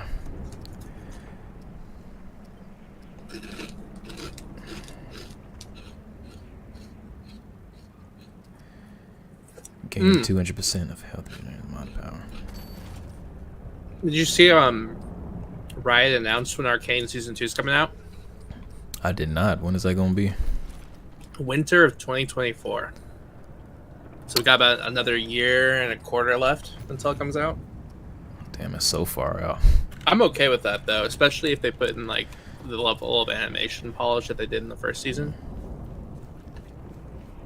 Yeah, give them all the time they need. I'd love just some promotional like trailer or something. Give us some sort of indication of it. But apparently they announced it at the Valorant finals.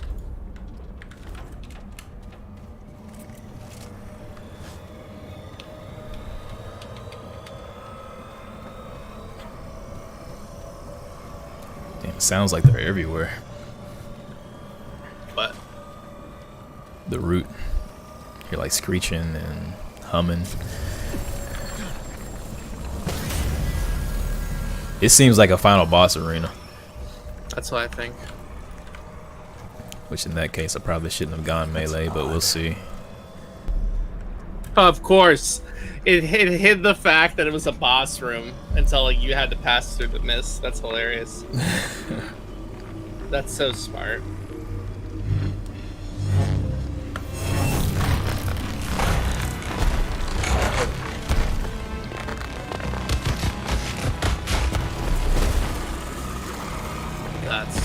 sick.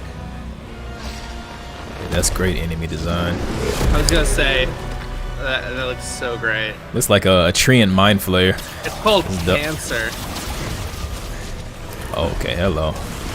Oh.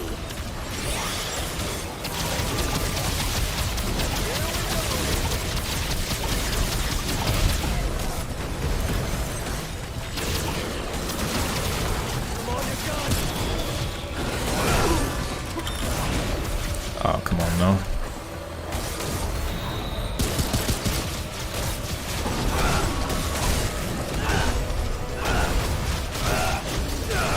Doing mad damage. Honestly, having my dog there to soak up the attention Oh boy. is really Okay. great. What? Whoa. How? Whoa. That was close. Alright, I cannot revive anymore. I can't even see anymore. I don't know what's happening.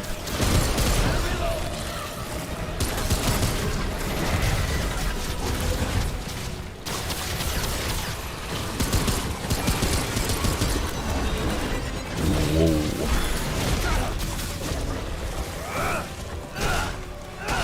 Oh, look at this life steal I'm getting back.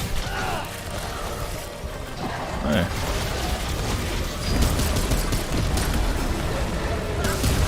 It literally wiped me.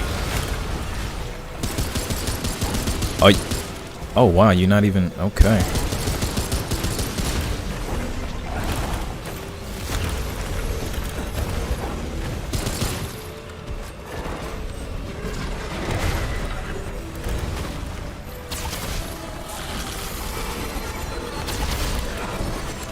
Whoa. Ah, come on now.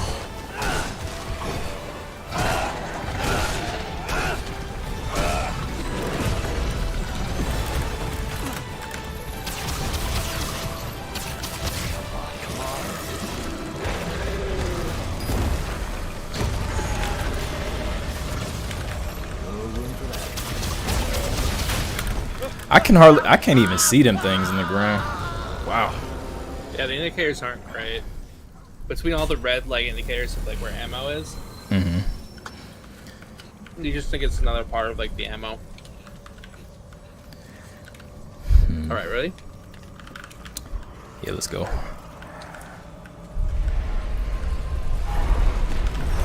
I hate that I was full health and the thing wiped me.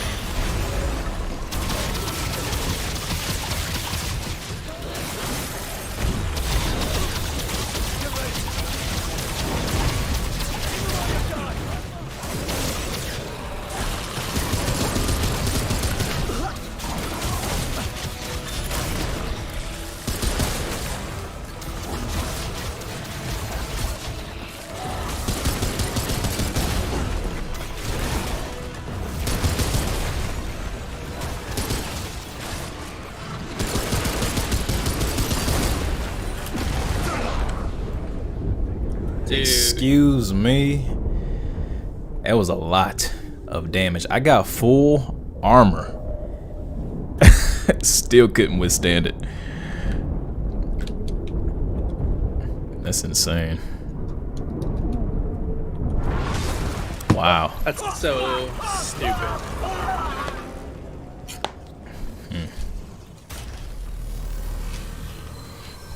Like, if you don't dodge that shockwave perfectly, you get knocked down. Oh, okay. You can go in first this time.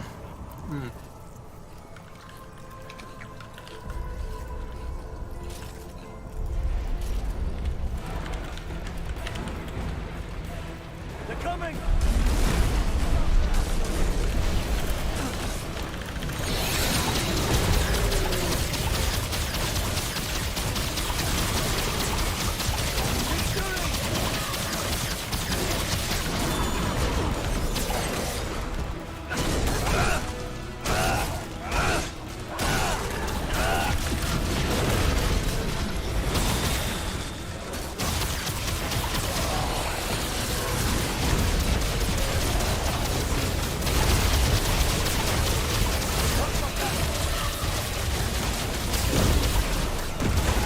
Shockwave.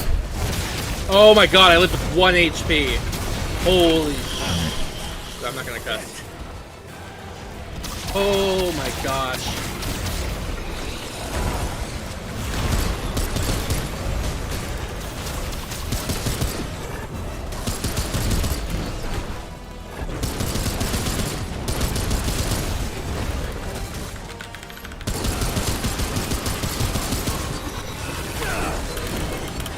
What is this orb that's like surrounding it?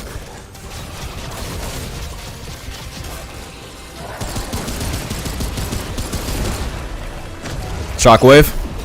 I dodged it.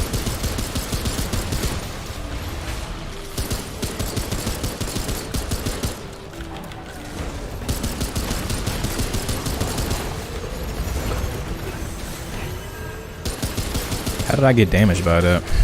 Oh no, but you should stay on that green circle so you can heal.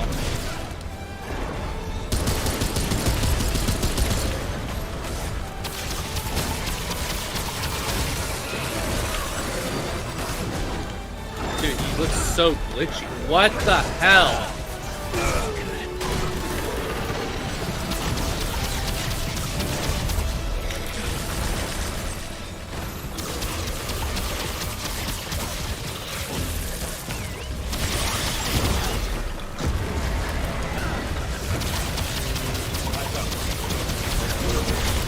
Dog can't get me, so. Thanks. Tree coming this way. Oh wow.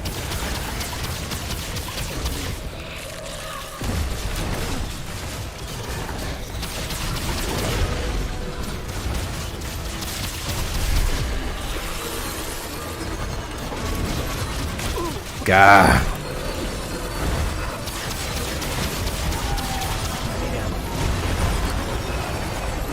His glitchiness doesn't have a. Doesn't seem like it has a rhythm to it. Oh. Okay, I'm gonna leave like a healing point right over here. Okay. Try and come to it when you can. I'll try and get it to chase me. Ah, shit.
What is even going on right now? Oh boy. What? That's so stupid. Wow. I gotta call BS on that one right there. Okay. Tell you what, don't I bought like 2 additional charges for my stone. Like, try not to use up your charges too fast. If anything, go down because I have more of an opportunity to like res you. Here, I'm gonna go back to my weak point build. Go back to that. Then range damage.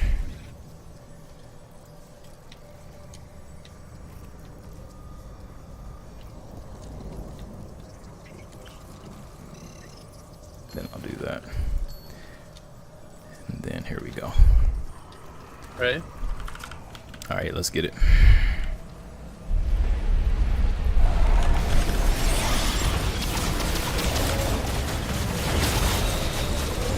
His tentacle skirt looks like it's a weak spot.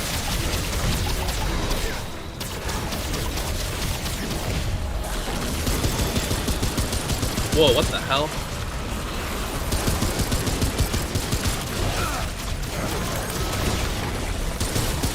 Reloading.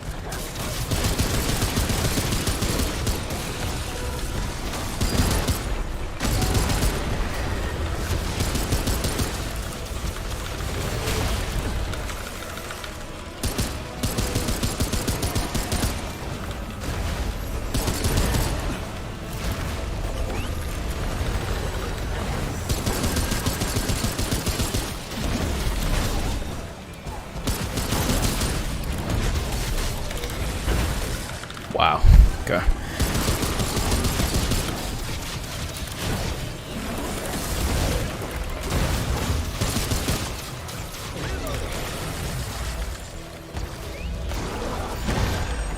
Shockwave.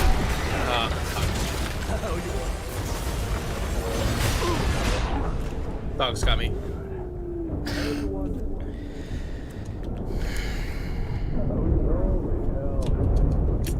I'm not gonna have a chance to get you up. That's fine. Yeah, the first time I go down, the dog's gonna get me.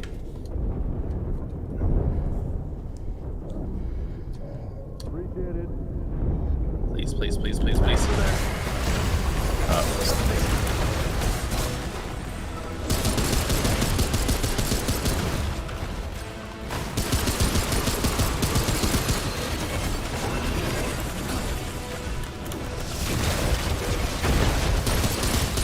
Oh, I can't move when he does that.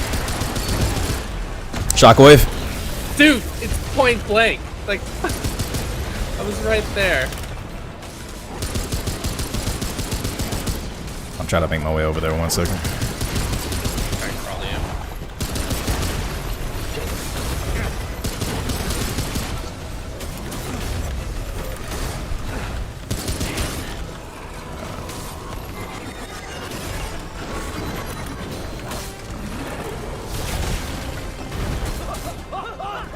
No.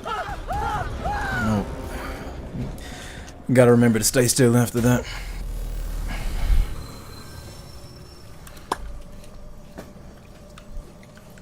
Okay. So, if I ever go down the first time, the dog's gonna get me, no matter what. Like, don't put yourself in like a situation where you're gonna get killed in order to get me up if like the dog's got me. If the dog's already got me, I'll let you know so you can like try and get me. Okay. And then I have like 2 additional charges. So there's a chance of you going down, like take the down and I'll try and get you up. Okay, cool. Then I'm gonna get corrosive rounds for my pistol.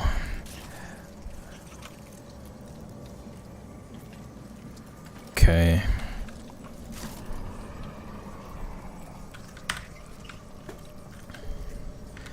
Alright, we're good. Okay. Yeah, I was saving my scraps so I could buy another Ingram, so I didn't get a chance to buy more charges. But didn't end up finding an Ingram. So I probably could get more.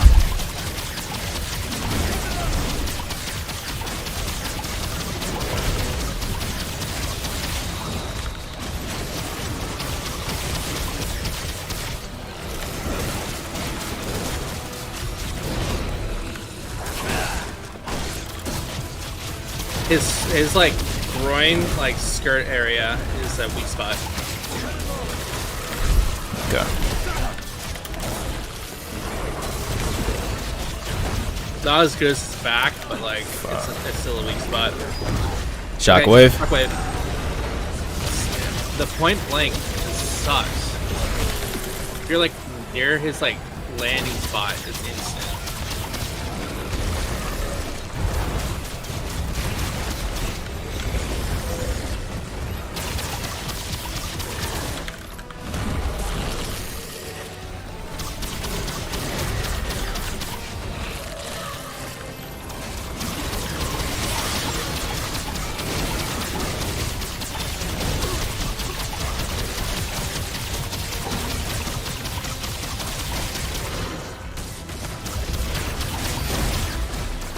Shockwave. Dude, Oh. the freaking point blank. Dog's already got me, so I mean, don't kill yourself over it.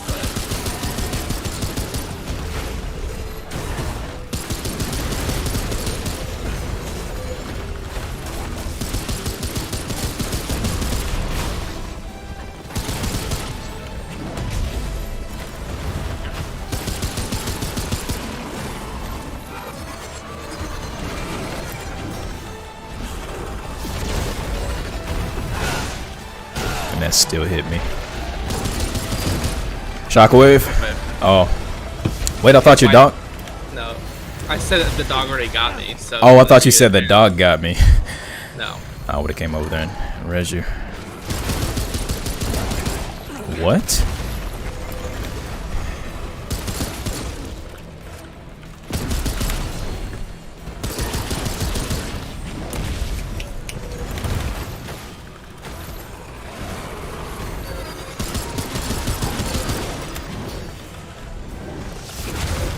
Ah.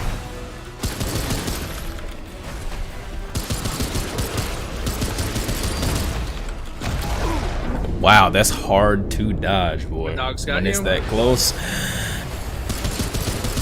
That's what I'm saying. Like, you almost have to fight in the middle of the arena the entire time.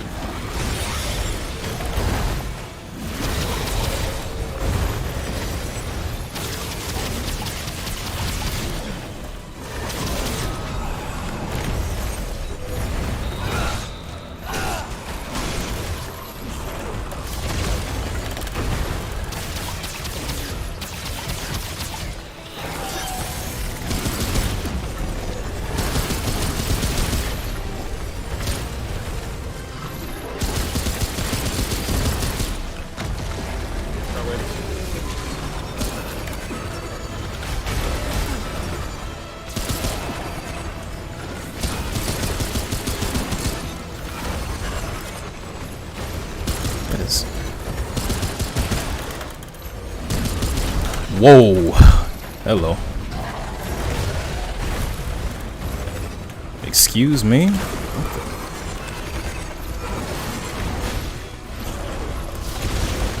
Ah. It's probably gonna jump here pretty soon, so be careful. How does this even work?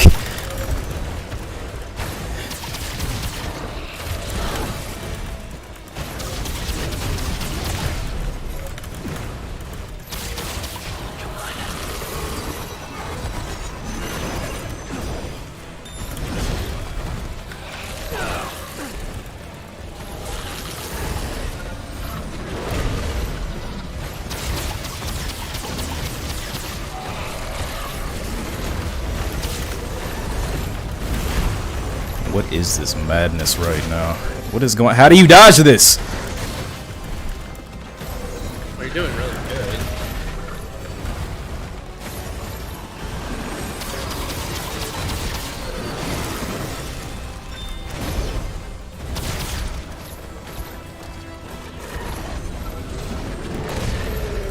Wait, I got frozen. What?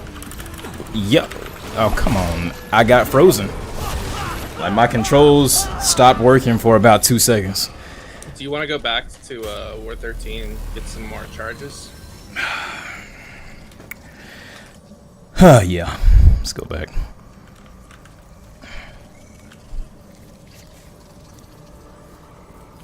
This thing is going down, y'all. It is going down.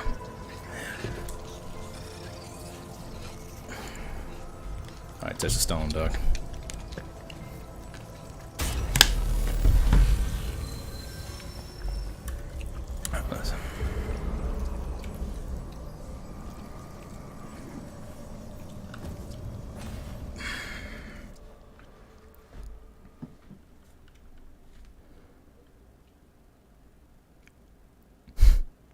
Whatever machine this is part of, I bet it misses this little fella. Huh. Okay.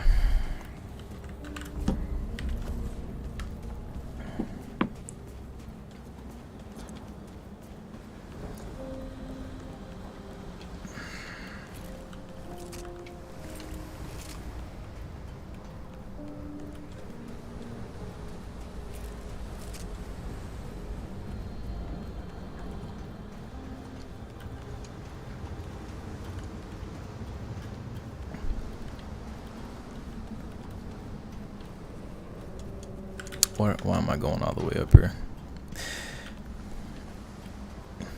I'm on autopilot right now. I mean, that's where you get it. Yeah, I went up a flight too high.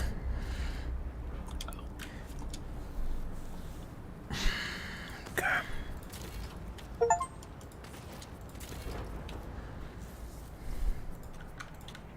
my traveler. All right, cool.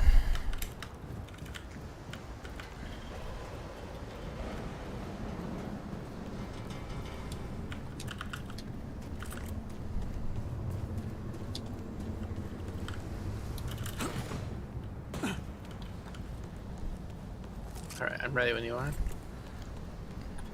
Okay, I'm on my way back.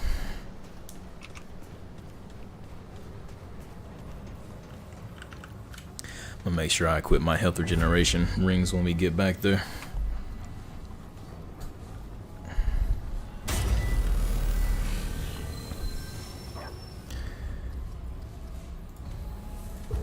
And I'm gonna go back to the dragon relic as well.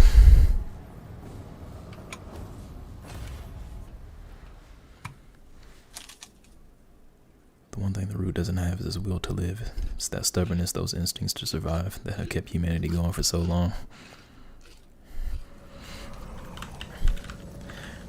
Alright, let's see what we got here. I'm gonna go back to on use. Heals 70 health over 0.5 seconds for 10 seconds. Oh. Which one is better then? I'm gonna just get the resonating heart. Blight, melee charge, consumable duration. Gray health regenerate, plus 2%. Sure.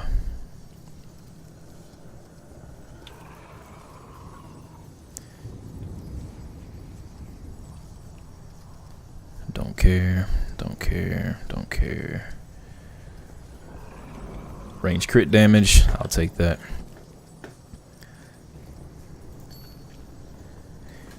Okay, weak spot damage, gonna go back to vacuum seal.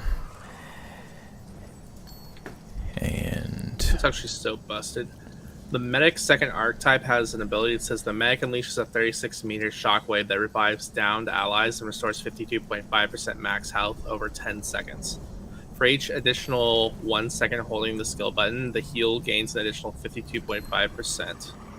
Revived allies will only receive 50% of the healing amount. If revived allies cannot be revived again by redemption for another 180 seconds, resets at World Stone or on death. that's pretty fly.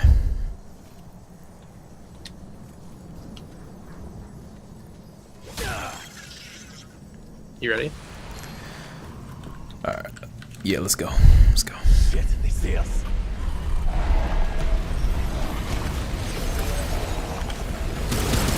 Below your guard.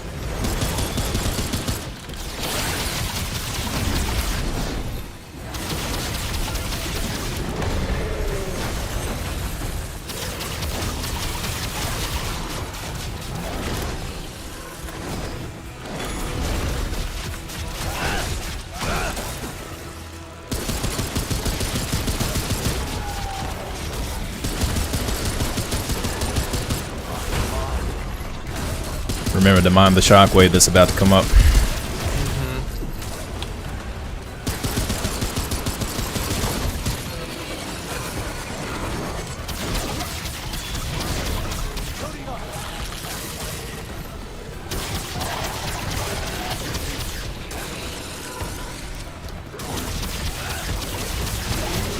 Shockwave. Cool. We're good.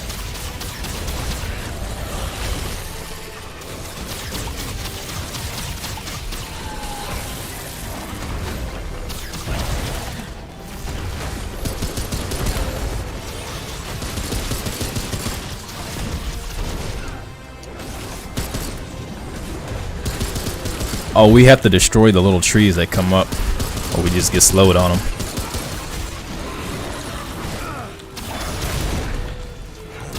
For that glitch attack, he feints the first melee hit, and then you're supposed to dodge for the second one. Okay. Shockwave.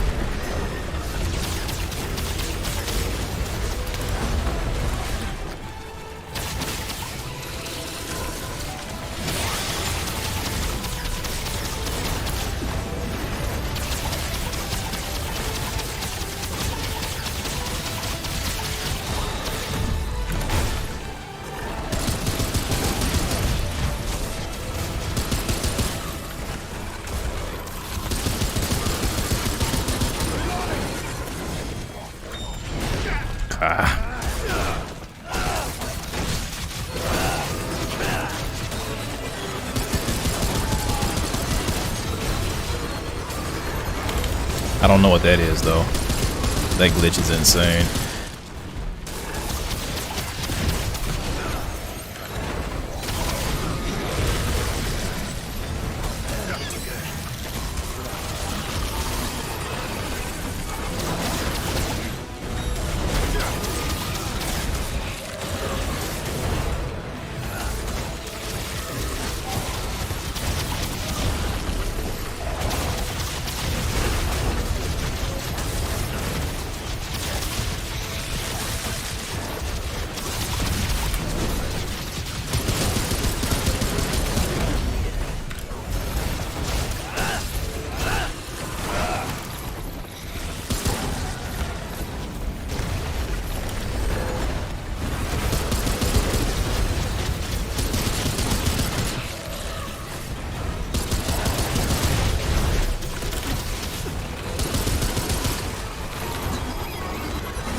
Dog's got me. We got it. Clean. Why was it so much easier that time? I think we were actually watching the patterns. Huh. I know the entire time I was dead, I was watching his patterns. Necrocyte strand. Another tone point. I maxed out Bloodstream. Nice. Was that the last boss? I don't know. Guess we'll find out.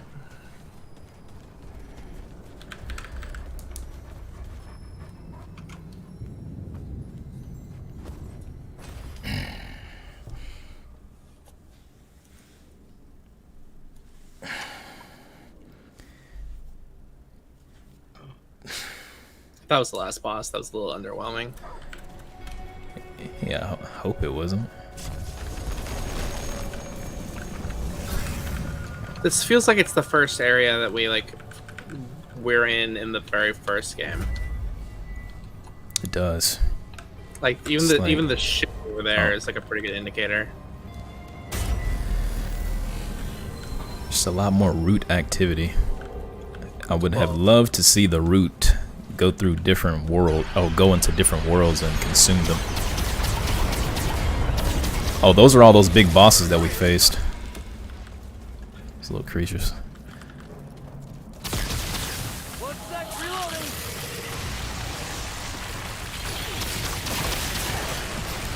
Oh, those explode. Need to get out of this hallway. Oh, what the hell is that?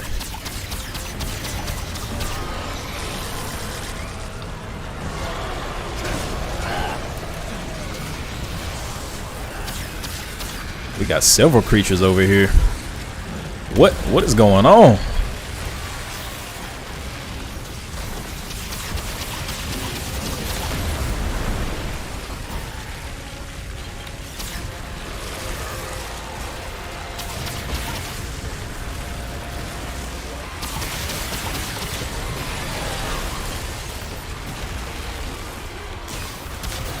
Oh my god, my dog's down.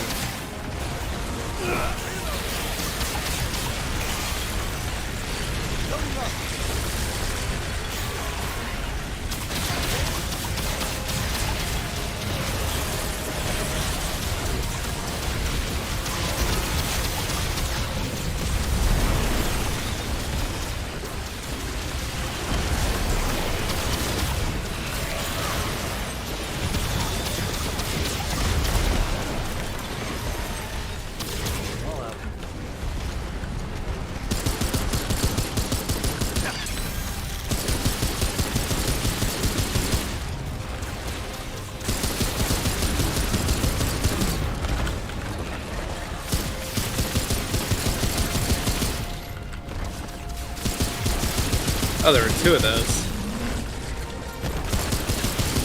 Got him. And that corrosive damage is crazy.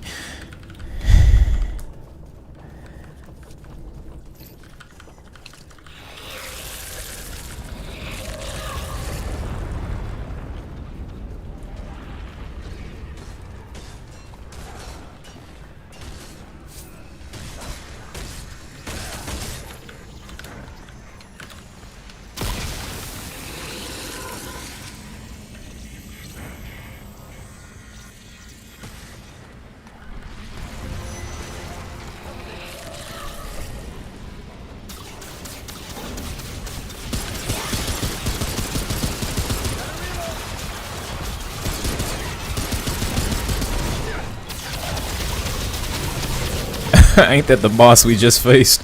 That's what I thought. The lunge looked very familiar.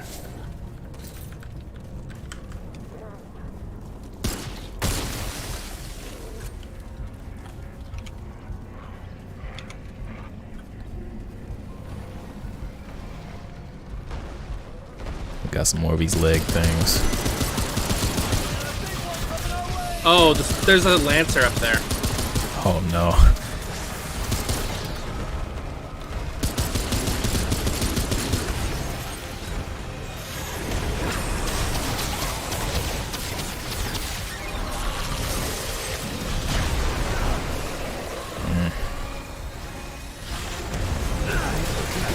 I can't even see that move. Hold up.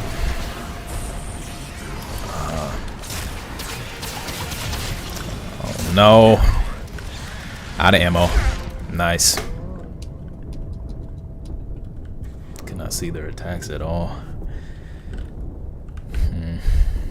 They're coming. Thanks a lot. I'm surprised you didn't get hit by that.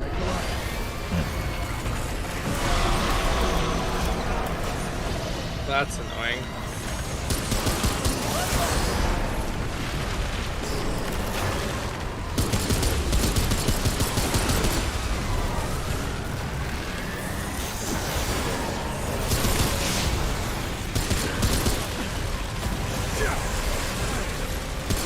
That's so freaking cheap. What's going on? I need to get out of here.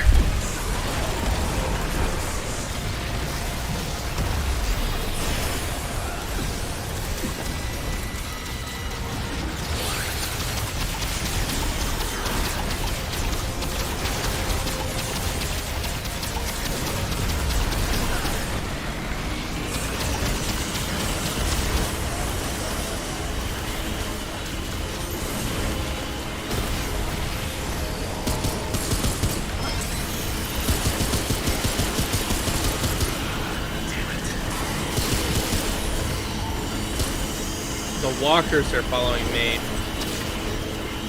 Oh, I'm out of ammo completely.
Harrison said, as a combat designer, how often do you lean into encounter design, if at all? If you do, how frequent is the collaboration with level designers? Well, if you're a good combat designer, you will have pretty much daily conversation with your encounter designer, because the two go hand in hand. So if the level designer, the encounter designer wants to try something, then that needs to be communicated to the combat designer. If the combat designer is like, look, we are going to have this move, they need to talk to the encounter designer to make sure that the move that they're proposing is going to work in the space. And if not, then the encounter designer will accommodate the combat designer. So it's like a tug of war match, a back and forth, a collaboration. In some studios, you get a space and that's what you have. In the best studios, you get back and forth collaboration to make a truly great experience. Just depends on how easy that person is to work with, or how open that person is to just trying out different things. because some designers are very rigid in what they're willing to invest their time into, and some people are just like, yeah, let's try it out, that sounds dope.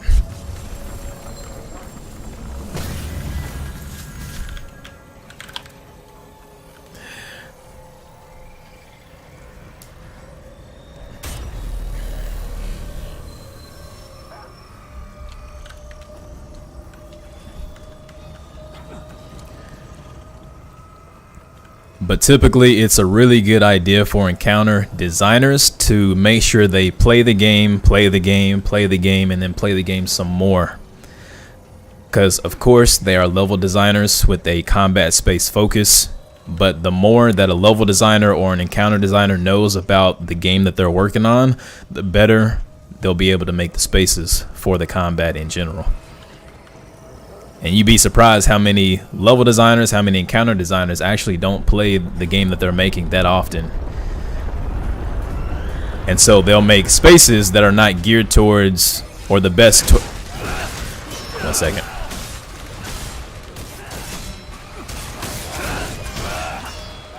Okay.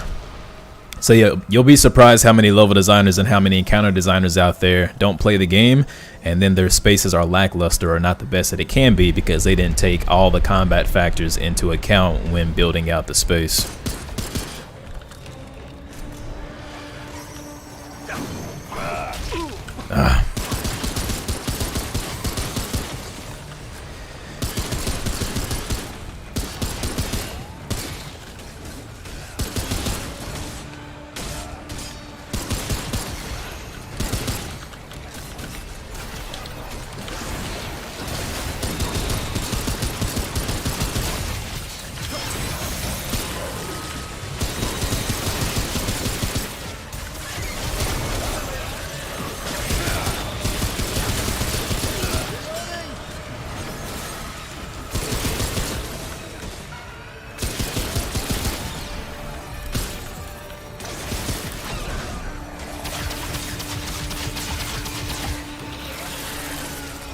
Oh, there's a purple one.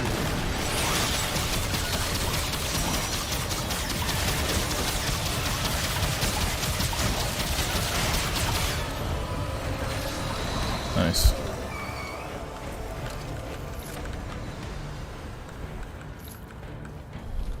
I don't really like going into these rooms where it has like a gray, like boss battle mist, and then it's just like a survival room.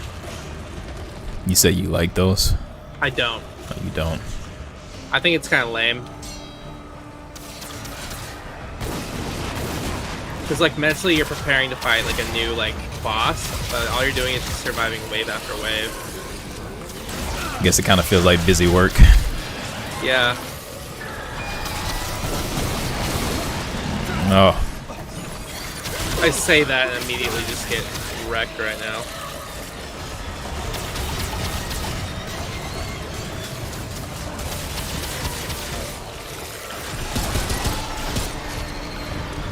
Whew. Wayfarer.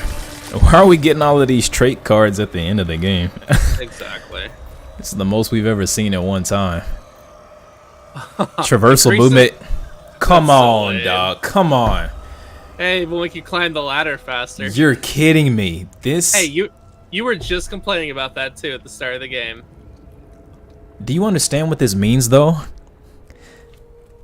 It means that they made the speed slow on purpose so that there will be points that you can upgrade it later in the game. Yeah, at the end of the game where you're not even gonna be climbing that many ladders. It's so stupid. Oh boy, there's a chest over here. I'm gonna go open it.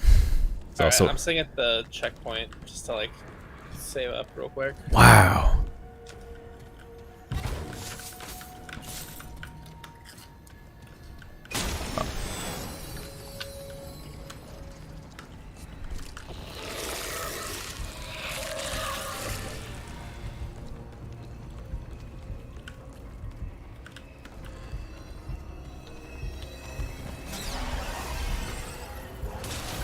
Wait, something behind me? Oh.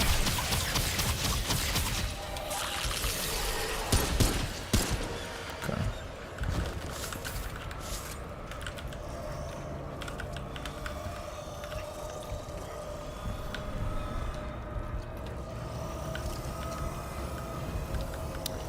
Says I'm in combat. Is there more enemies back this way? Yeah. Oh, it's a lot of enemies back this way. Okay. Sounds like it's more down there, but I guess we'll find out. Yep, still in combat. Let's just keep pushing forward. This is so weird. Here, let's just go up this way.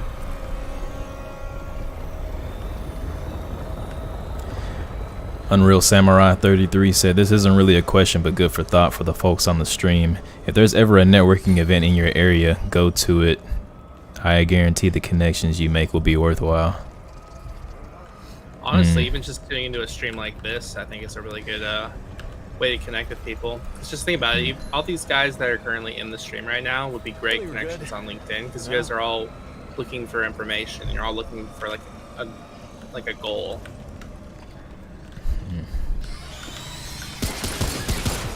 This is technically networking. It is. Very much so.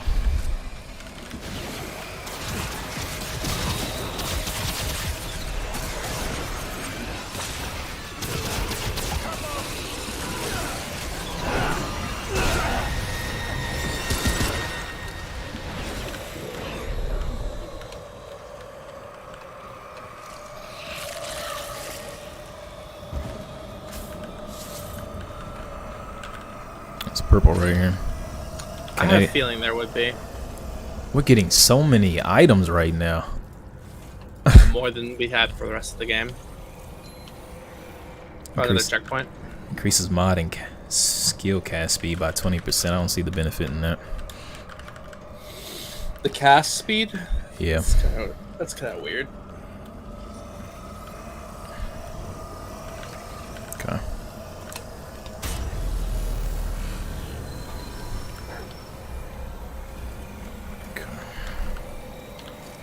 I honestly really like being able to like cut down a lot of the like the smaller health like dogs in like one hit. Oh god. Wait, did you already go in? Oh. Yep. Okay. Oh, whoa. Oh.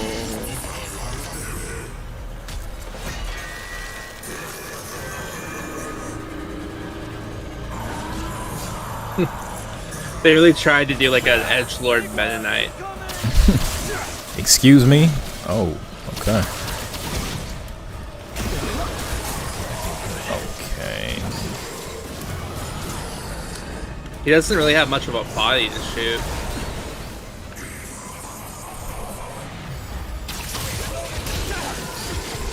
These attack timings are throwing me all off. Okay. Okay.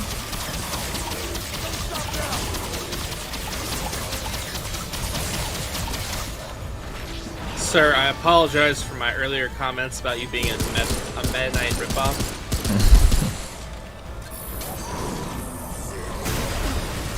I don't think the animations on this boss give enough tail to when the attacks are coming out.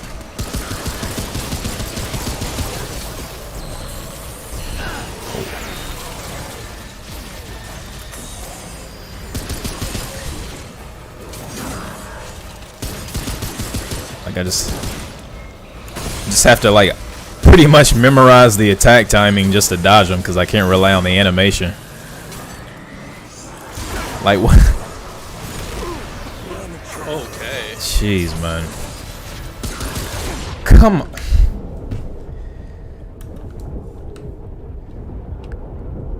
Oh, he regenerates health as well. Oh, see? Yeah, he's a regenerator.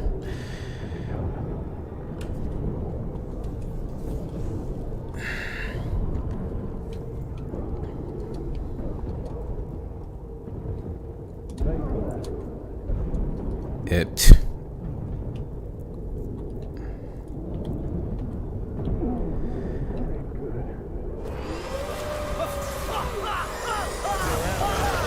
We.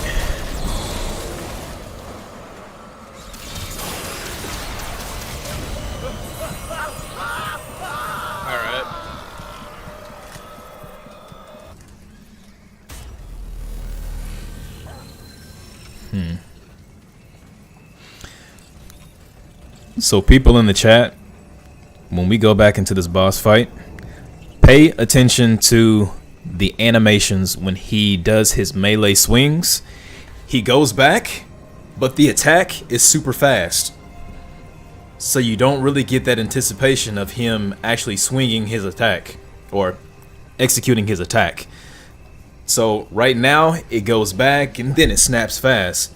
But if the anticipation was like, then the player would have enough information there to understand that that attack is coming through. So again, right now he's kind of doing that. How do you dodge that? But if you do this to where like that anticipation, that's anticipation. You want to make sure you have that anticipation so the player knows that the attack is incoming, and then you attack the player.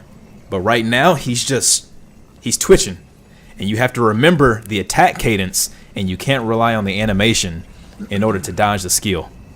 And so he does this twice, and then he comes back with his weapon, and then he holds it, and then he immediately drops it. So you have no chance to read the animation and dodge accordingly.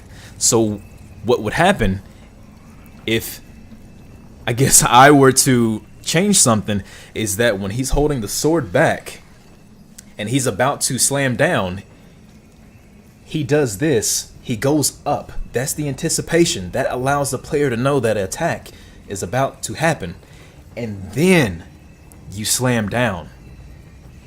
But the animations on this boss are a little bit too snappy, and you can't read the animations in order to make the best play possible. So you just have to remember the attack timing, and that's no bueno. But let's continue. Ready? Yep.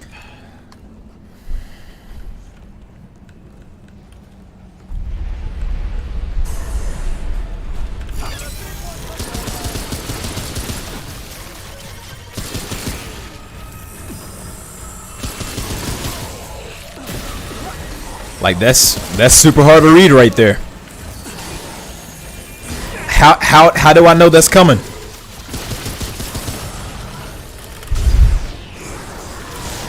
The particle effects are in the way. I just dodge randomly. When is that attack coming out, I dodged a little bit too early and I got hit. So the animations are not reliable. And so this boss feels unfair. You don't ever want to make your player feel like that. See, no anticipation at all.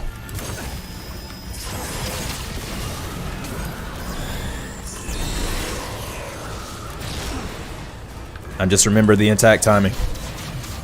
That's how we survive.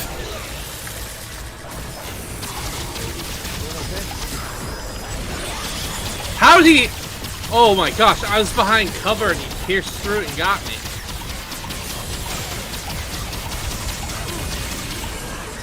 Your dog got you? Yep. Wait a minute. What? I don't even know what happened there.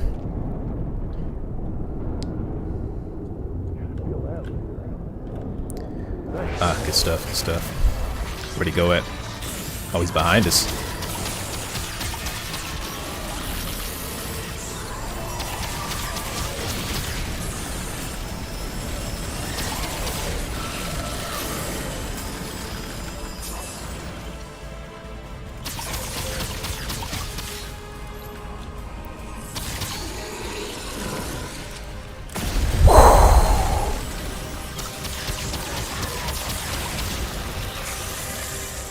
What?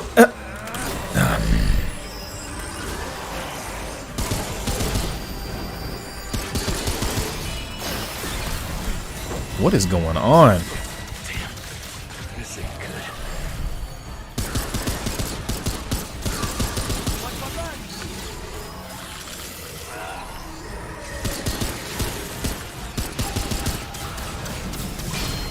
Didn't even see that weapon coming my way. Wow.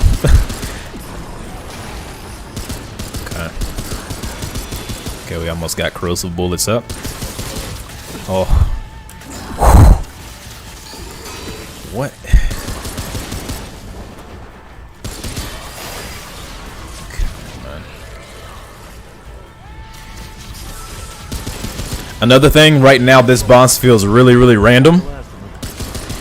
Random is great in small doses for enemy design, but you really want the enemy to be built like a puzzle.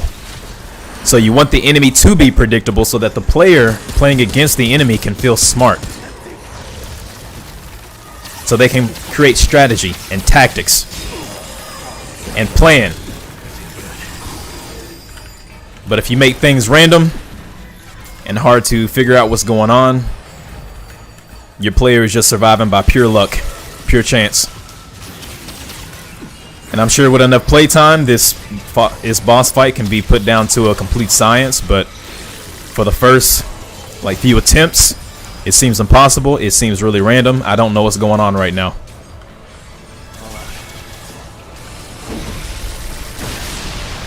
What the fuck? What? Oh, shh. Oh my god. What? And this is the third. Now, Where is he going? now he's hunting me. And this is a third-person game, so you really have to. Well, third person and first person, you really have to be careful with where you place the attacks within the player's camera. So if you place the attacks right out of sight of the camera, the player has no idea that those attacks are coming down that way. So you have to be really aware of where you decide to put your AoEs in the combat scenario. Always make sure the player can see them, or if they're off screen, make sure they're just slightly off screen.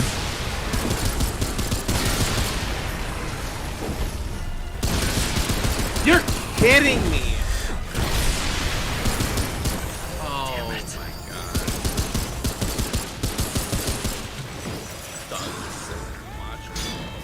You can't see me, Duck. Whenever you get a chance. Yo, stay over, stay over, stay over. Get up, get up, get up, get up. Oh, God. Okay. Run. Oh, did he teleport over this way? Oh, this is weapon things sticking out of the ground. Oh, we need to kill those. Yeah, that's how you get your ammo. Oh, okay.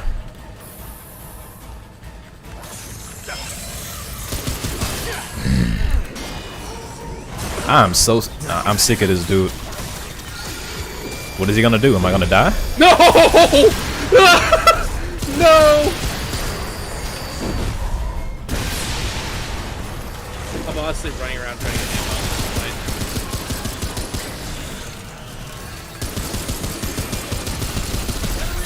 ammo. There we go. Okay. Hello. Ah, dodged too early.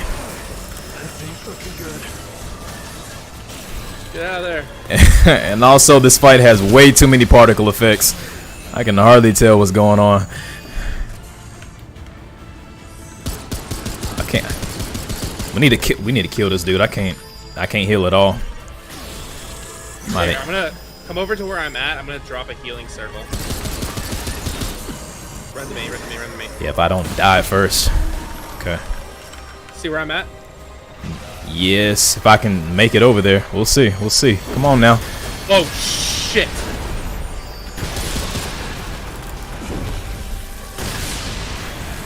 Wait, where's he at? Oh, there he is.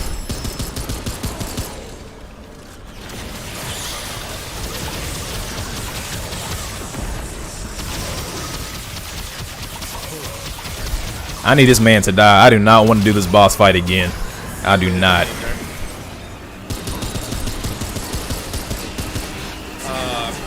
Step back and left. Ah! Dodged too early. Think he's coming towards you. He is. Okay. Kill this man, please. Kill him. Oh my god. Die, you son of a bitch! Oh my god. Ma. Yes! Oh my god. Wow. Oh my god. Nothing negative, but that was probably the most unfun boss fight in the game so far. What are you talking about, Nick? That was the hard carry. What are you talking about? Nick said, where's that hard carry? That was the hard carry. Oh my god, I feel like I need a cigarette after that one. That didn't smoke.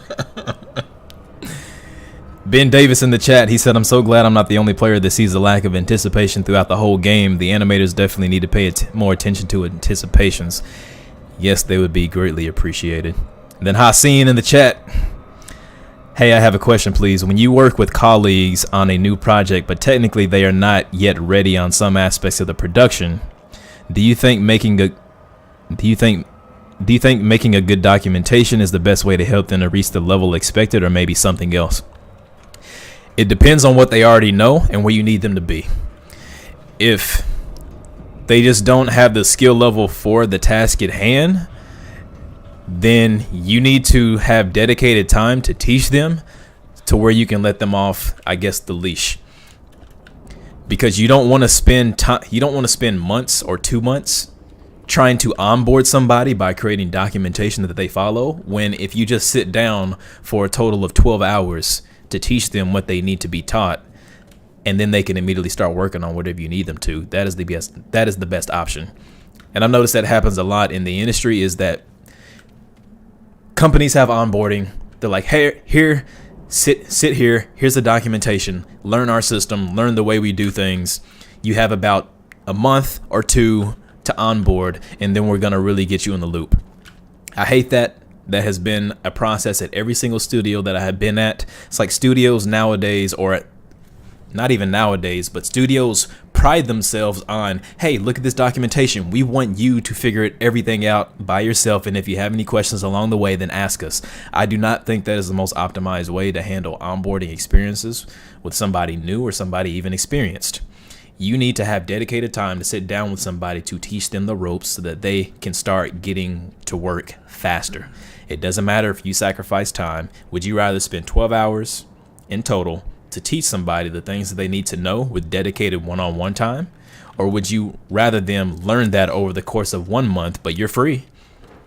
You have free time because you don't have to do it. Take the 12 hours, teach your people if you can. And then if they're unteachable, then you need to figure out a game plan to make sure that they go out and seek the knowledge so that they can bring something to the table when it comes to what needs to be done. Let's travel back. I want to see what these boss pieces give us at Ward 13. Oh, is this the last boss? It looks like a last boss door. Alright, let's go back to the ward then real quick. Okay.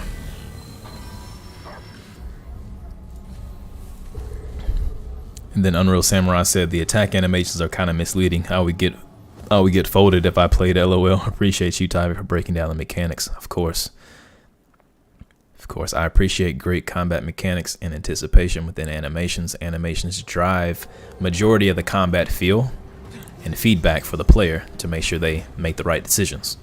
And if the player doesn't have the right information to make the right decisions, you need to go back to the drawing board and figure out what that is and identify the issue so that the player always knows the information that they need to. Then Ben Davis said, working on God of War, I realized most big attacks need 2 anticipations. One main antic and one exaggerated antic. Yes, sir. Haseen said the boss looked really challenging. I like that. It was challenging, but it was also frustrating. It wasn't challenging in the right way. It was challenging in a frustrating way. You. All right. Take care, my friend. Defrag. Infects weapon with malware for 30 seconds, causing shock to apply fragmented. When a fragmented enemy dies, they create a glitch that lasts 15 seconds. Picking up a glitch increases all damage by 20. Destroying a glitch causes it to destabilize, creating a S. That's too much. It applies fragmented debuffs to enemies inside. Yes, that seems like a lot.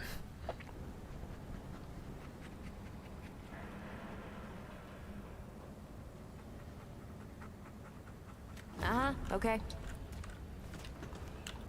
You again. What did you grip? That spear move sounds really good though. Skewer. traveler. I'll get Let me that. give it a shot, see if it's worth it. Oh, you got it too. Mm-hmm. I equipped my original gun just to kind of see.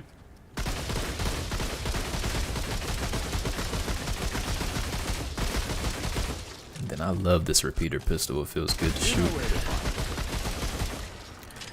Okay. Oh, that's kind of cool.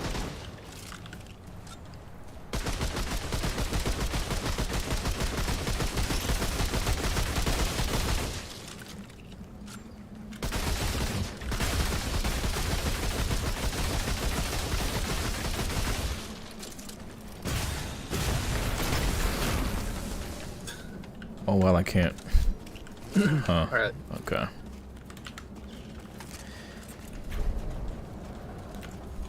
Hassan said, Tyvic, thank you, man, of course.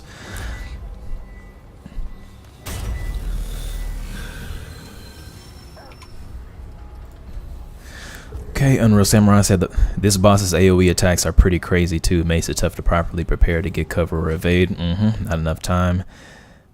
This attack reminds me of Sephiroth in Kingdom Hearts 1. Yes, sir. Sephiroth! I love the Ty grunts when he is super serious about the game. Yeah, you should have heard Ty when he used to play League of Legends. Anytime he get frustrated, he would just start grunting insanely. Oh, man. That's equivalent to Ash Ketchum just flipping his hat backwards. It's game time. When you hear the grunts coming. Oh, yeah, this is definitely the last boss fight. Then Jack said this fight took me and Mike 2 separate sessions of a total of like 4 hours across a few dozen attempts. Whoa. It won't work. She is the boss fight. Step aside. You have no clue at all how agonizing it was on Nightmare. Oh. We're here. This is our one chance. Nick said documentation If we where? stop the root here, it's done. For good. Corruption eradicated. She is the boss fight. I'm calling it right now. I can break the shield. She could come through, get corrupted, and then she could be this like insane astral projection. Who is she? All right. Once we do this, Dude, I don't know. there's no turning back. Why did they give him? Either you win, Why did they give the eyeball ass cheeks? or it's the end of everything. Anomaly. Your chance of success is greater than 0. Oh, thank you. I was attempting to reassure you. Yeah, thanks. Very comforting. Wait, you can touch him? He's got like Dr. Manhattan vibes. You know, from Watchmen. He does, don't he? Just needs a big like swinging white wang. We've seen this chick all of 4 times in the game, and she's the most important part of the piece of the puzzle. Game of the year right here.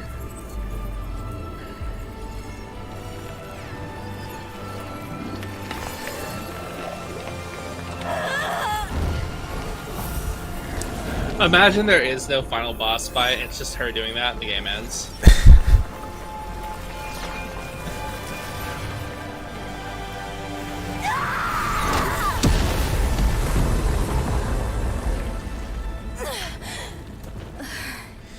You know what would have been more compelling? You know the woman that we started the game with? Oh, the black chick? Yeah. Yeah, if she converted the root rot into power or something that had never been seen before. Oh, her infection? Yeah, if she converted the infection into something greater, that would have been dope. This is like a chick that just came out of nowhere and she's the star of the show now. Kick some ass for me. Wasn't she in the first one? I don't even remember. I honestly have no clue. I just felt like the woman at the beginning that we were with, she had a greater role to play, and then they were just like, okay, just toss her to the side now. From all the reviews I've seen, apparently a lot of people hated the first chick. Oh, really? I thought she was super annoying.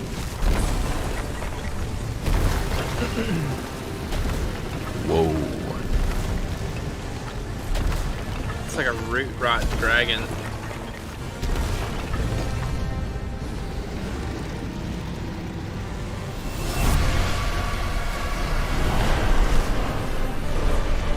Or it's like a wasp. Oh, it's like a whoa. That's a sick looking enemy design though. Whoa.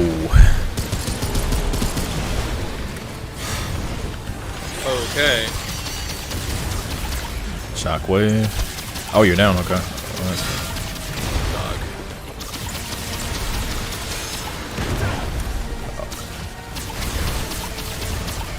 How do we? What? Excuse? Huh? Yeah, I got one shot. What happened? Yo, what? What happened?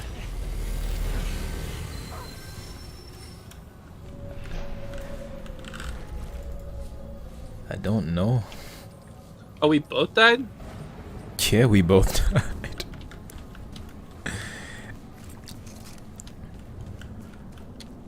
Alright, back to the Nightweaver. I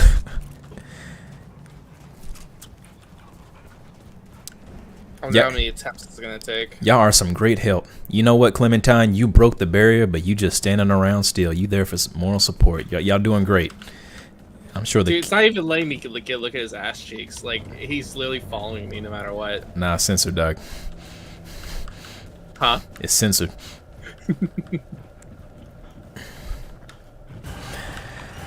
Alright, come on with it.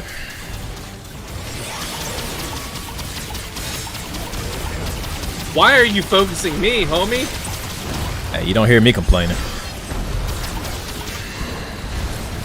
How about you do something then? Hey, I am doing the thing. Oh, what? Okay, What happened, Ty? we gotta kill those. What happened to you? I don't have a dog. You got me. Oh no. I can't even imagine fighting this thing on Nightmare. Didn't this take like Jack 3 days to like beat on Nightmare? Yeah, you would have to perfect this boss fight. Dude, where is let me oh, what's his name from Elden Ring? Well, let me solo her. Let me solo her.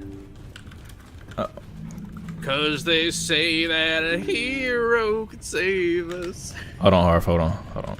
So, 1 second. Give me a second, y'all. I ran out of space on one of my hard drives, so I gotta delete some stuff right now. Oh, seriously? Yeah.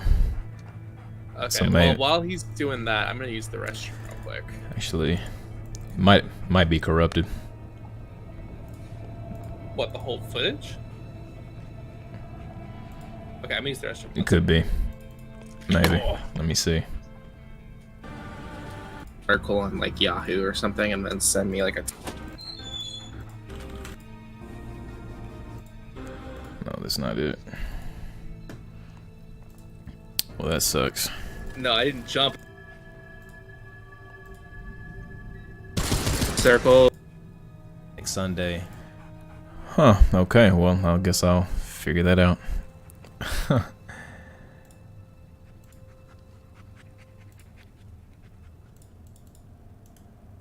Yeah, give us 1 second, y'all. 1 second.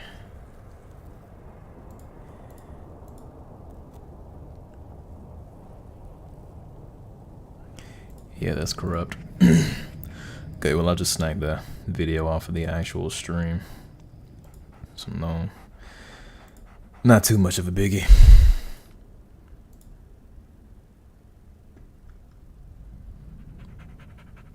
Okay, we'll just wait for Hard to get back, y'all.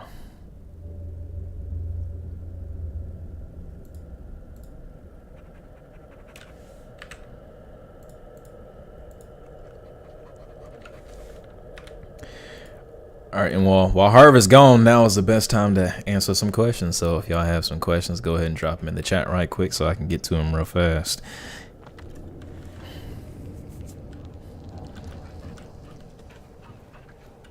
Oh yeah, Rob said hands-on is hands down the best form of experience.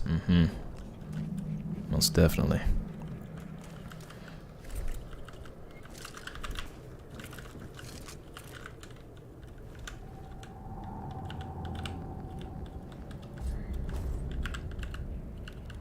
I forgot I got a flashlight. I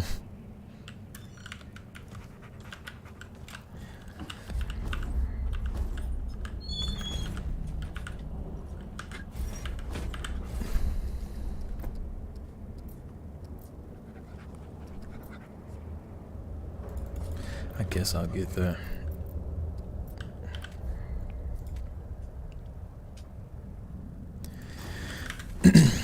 How would you describe a typical working day in the industry? It's a couple of things that happen. It's not all just one thing. I think with game development, game design in general, every day can be different. So sometimes I go into the studio and then I'm designing for most of the day, making documentation. Other times I'm going in and I'm just implementing for 3 days straight. Interwoven into the day-to-day is meetings to address concerns and issues and create new things and to collaborate on how the product should move forward. And a lot of talking to people. If you're in the office, you'll have impromptu conversations about mechanics, systems, designs, environment, art, lighting, whatever.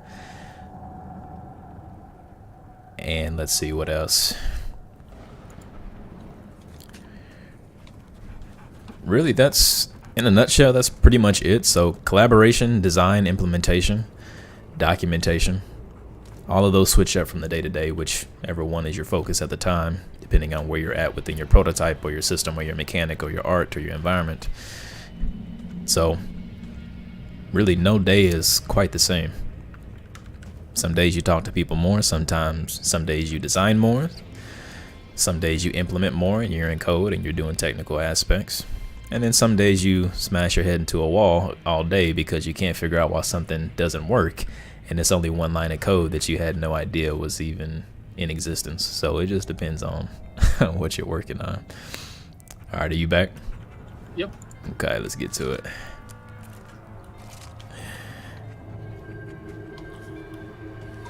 Okay.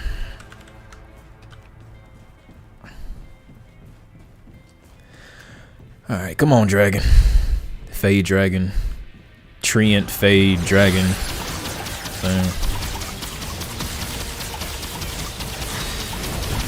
It'd be cool if you targeted anyone but me. Oh. Dude, it's that same 3-hit every time.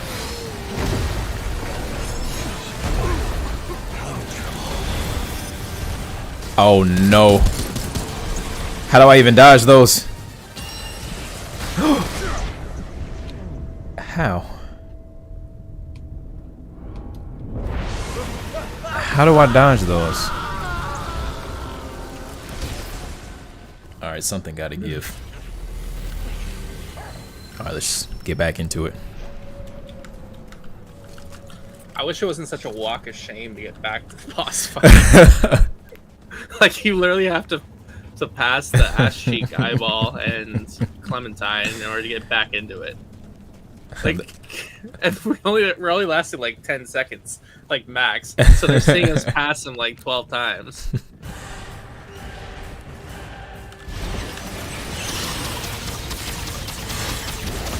Dude, why is it always me?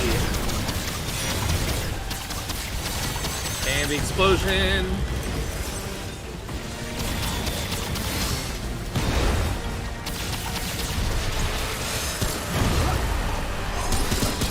Oh, what?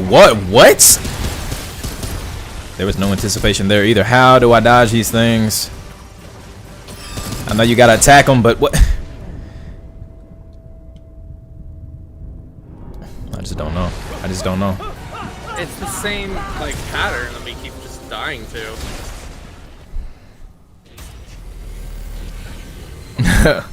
Sterling say Clementine and the I are making bets on how many wipes you do have left.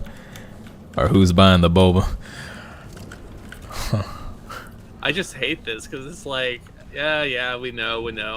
You guys can help. Y'all could actually help instead of just sitting there watching us get our asses handed to us. They're just important in cutscenes, and that's it. No like, real world experience. Where was all that transcendent shit? Like,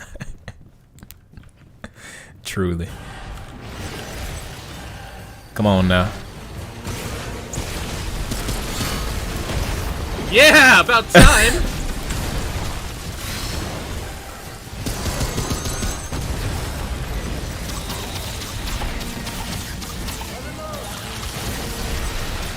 Shockwave. I dodged that. I dodged that one too. Wow, just come. Really? It just goes so fast. Whoa.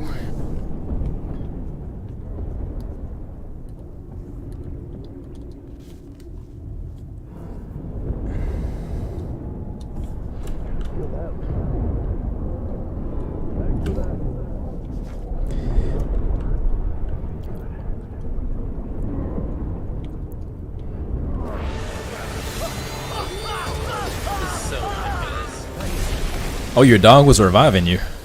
Oh, it is. Can you not command your dog to revive me? I tried. That seems like that would be a key feature to have on the dog. You would think, but you know, this is from a company that. Nope, I'm not gonna say it. You can clearly tell we're getting frustrated with the game at this point, y'all. We don't mean to be negative, but we're still gamers and we're playing the game. Just like how we would be playing the game if we weren't streaming. So. And clearly, like, the devs are doing their job by making this, like, hard and a challenge, especially for a final boss. So we're not, like, shitting on the company either. Like, we're just frustrated. Do we have any defensive... I don't think we do. I think the game is just telling us to get good.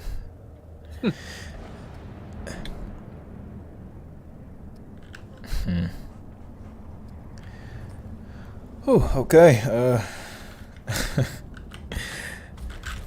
Let's just go. Let's just do it.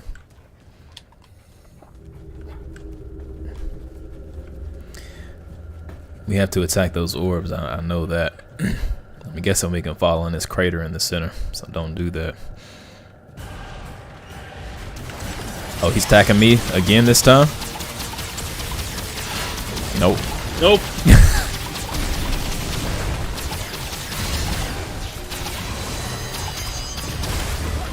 Oh, I can see. The anticipation is not there on this boss either.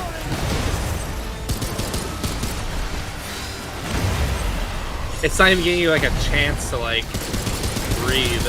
Not at all. Okay, there are these. Okay, these orbs pop up. You gotta kill them. Okay, I survived, luckily. Don't know how, but I did. And I just got hit again.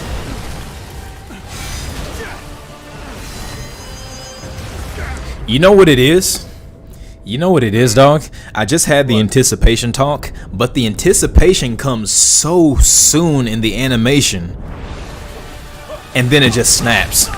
All he did was slam his sword down, bring it down, and then it's shockwave. It's that same pattern every time. But if you literally get hit with the first one, you're stuck getting, like, down by that. Skewer doesn't really do anything. I'm gonna get Fargazer instead. We need to rest at the stone again before we go back in. What? Because I just changed one of my what are they called? Mods. And then is this fire or not? I can't tell whether or not this is fire. Maybe I should look at my rings. Honestly, I'm at the point where I don't need the experience ring anymore. Increase range damage by 12. Yeah, we're gonna need that. I don't even have enough time to regen health.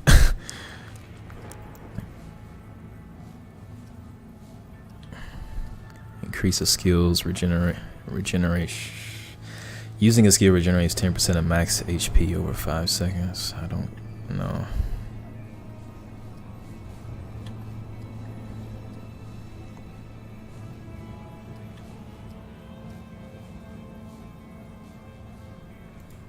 Okay. Alright, hopefully that helps out. Alright, I need to sit at the stone again. You over here? I'm coming. Oh, okay.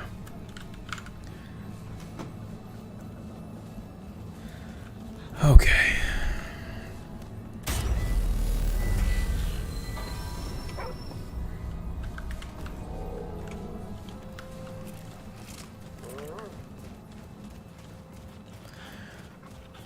Ooh, we got it.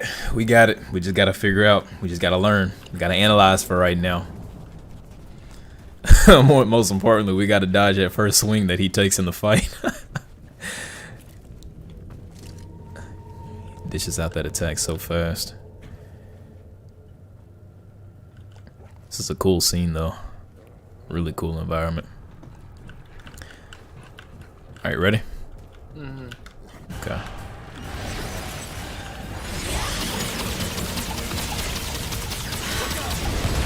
Oh, thank God.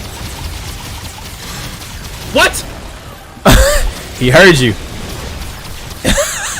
He heard you. Oh, wow. Ah!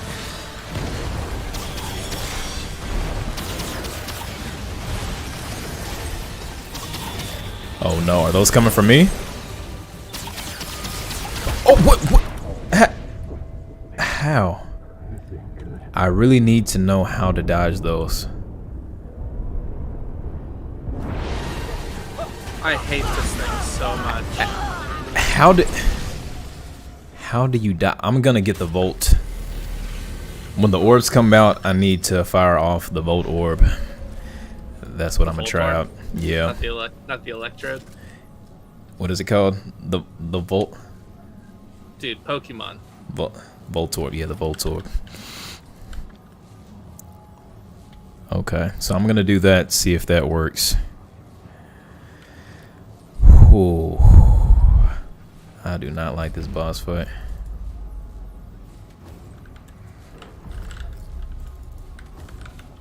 But let's see if it gets better.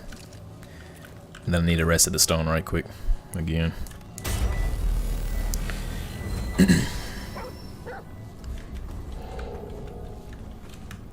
Yeah, there's boss fights that are a challenge and you need to learn. And then there's boss fights like this that seems like it's impossible to do anything with. So right now, since we don't know, it seems impossible. It seems unfair, but maybe there's something that we're forgetting or missing. Not sure. Hopefully we find out soon.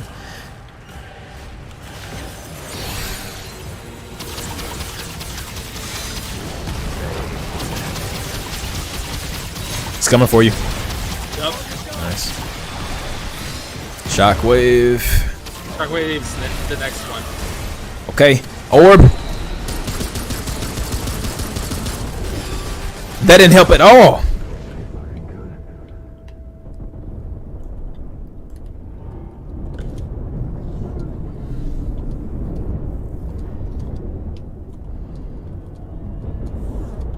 I don't understand. This guy is such a bitch. Oh, okay. Okay.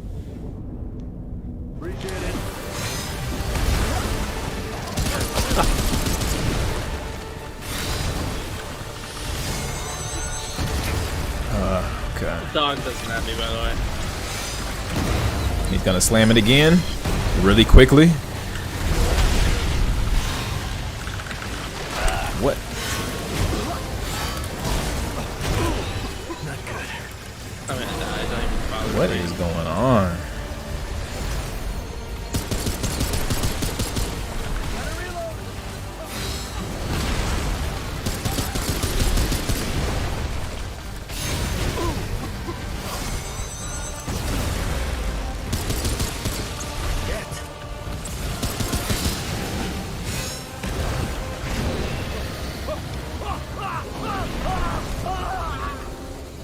Jack says this boss fight will melt your face off. It demands perfection. Yeah, we have to shoot the orbs, but we're not doing enough damage to the orbs to kill them in time. Maybe you have to change your gun setup. I changed my original machine gun and it's working fine. Or maybe I need to save my infinite ammo on the Nightfall until that'll probably work out. Yeah, I'm gonna try that. And then the orb didn't do a damn thing, so I'm gonna change that. I'm gonna just change it back to toxic rounds.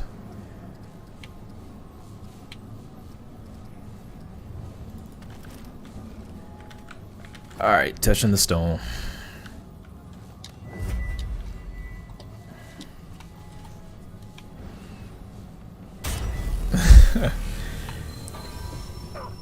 Nick said, so I should have guessed higher on my wipe count. Didn't realize you were going to be at this fight tonight. Yeah, we didn't either.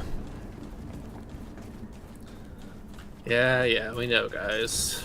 We know. Fate of the world, blah, blah, blah. Okay, so I'm going to save my special abilities until those orbs come out.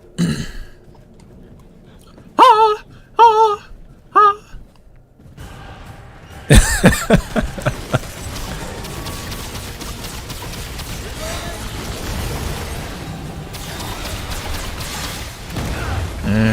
Alright, here comes the wave.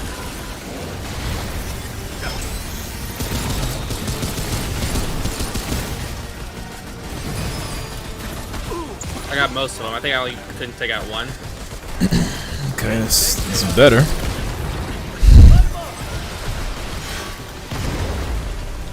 Where's the shockwave, you son of a bitch? What?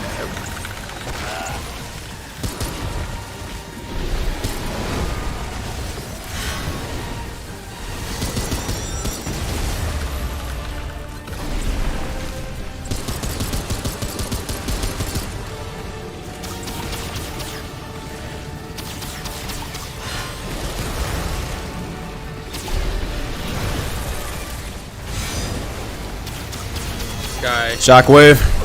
And I dodged too quick. Too soon. We did better that time. Oh, okay. We still in it. We still in it. Yeah, luckily we have my dog.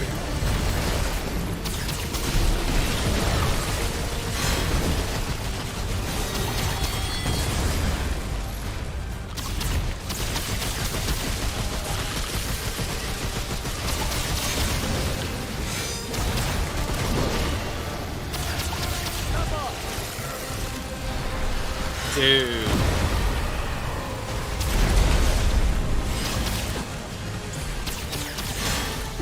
Ah.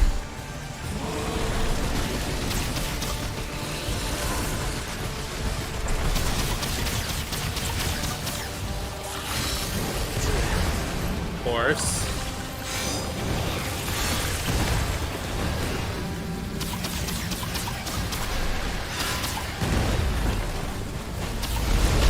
I'm down. My dog's not gonna hit me.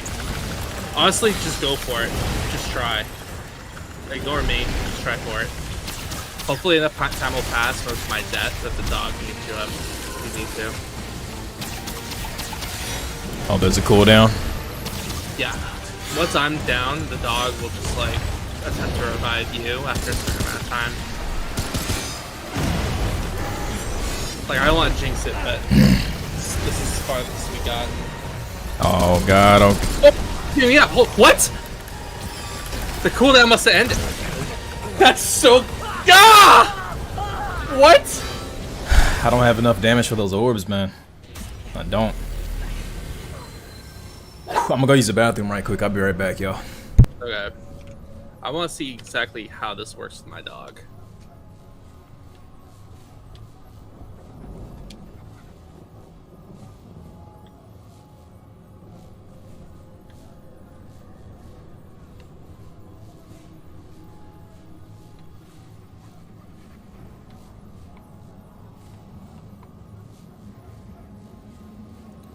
It's a 90-second cooldown. Will attempt to revive them at 50% max health.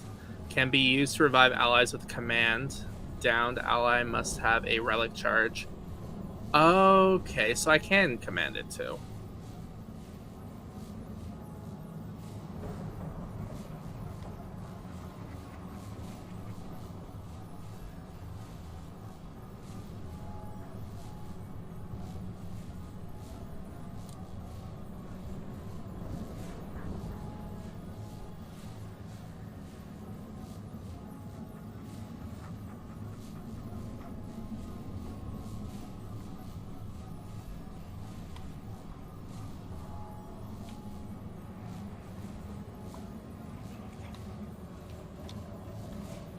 I don't think there's any way I'm using my dog correctly.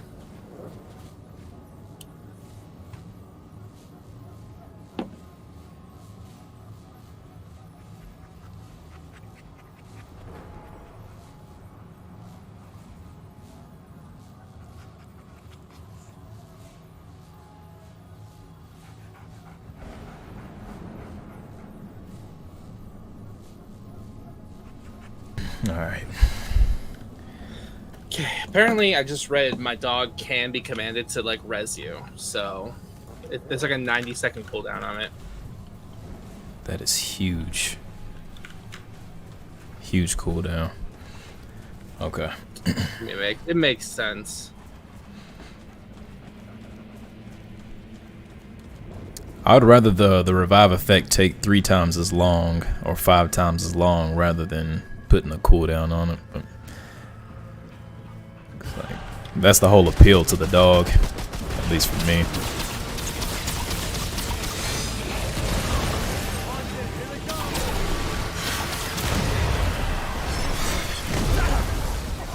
I hate this thing so much. Orbs. I'm down.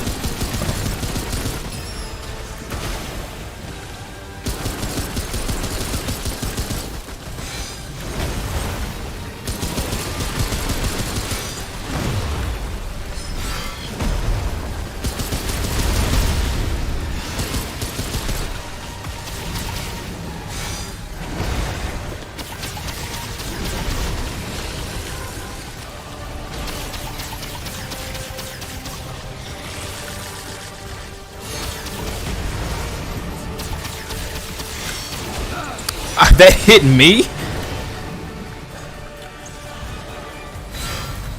My dog already got me, so this is like my last.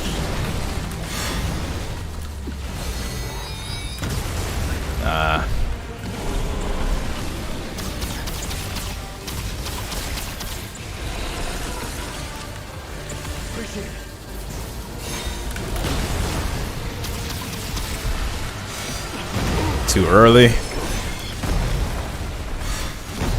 3 times?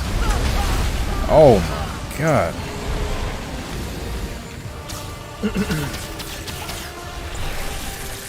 Honestly, I don't even know where we're at right now.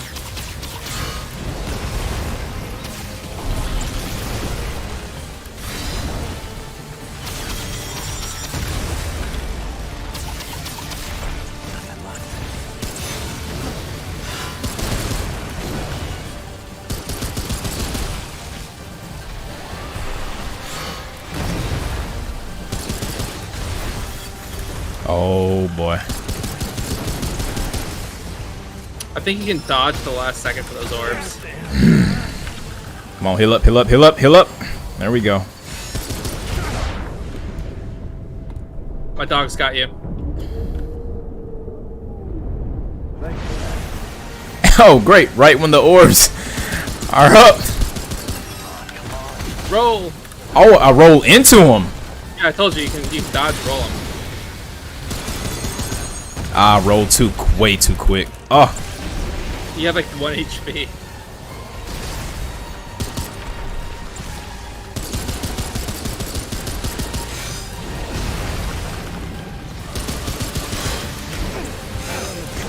I rolled too early. We're getting this boss. We're getting the boss. We're gonna kill it. Close.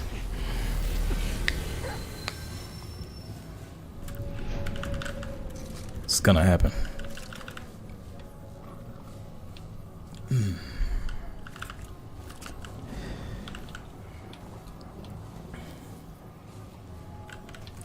I'm just gonna equip heal shot because honestly, any sort of like targeted ability I'm gonna try and use against this boss is not gonna be effective.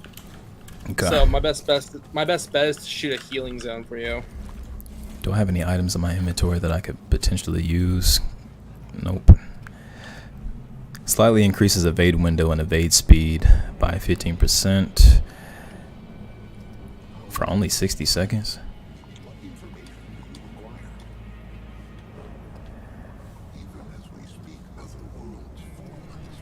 A fairy needle.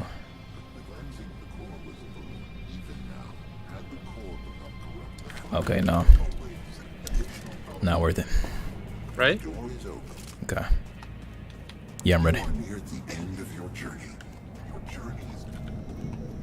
Okay. Killing this boss. We're killing him. Gotta kill him. Whew. Come on. Trigger it. Come on now. Where he at? There he is.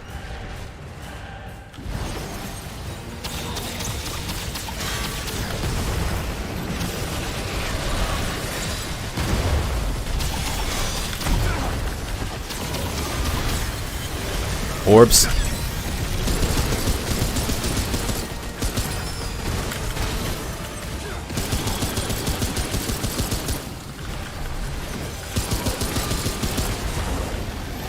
Fuck this thing. Ah, dodge backwards. Fuck that shit early.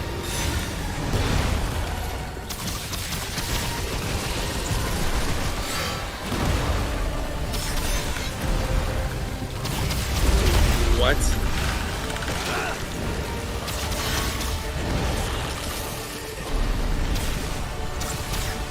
Your dog got you right? No. No? Okay.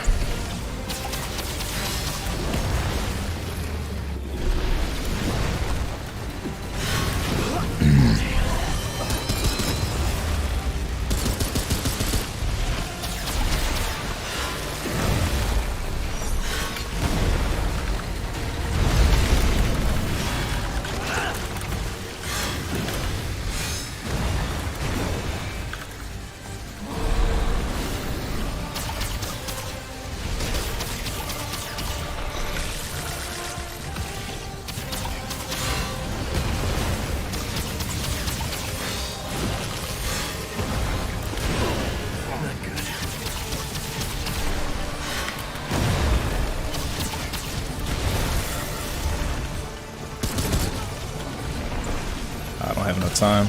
Just roll. Roll too early. Oh my gosh. Way too early. Okay.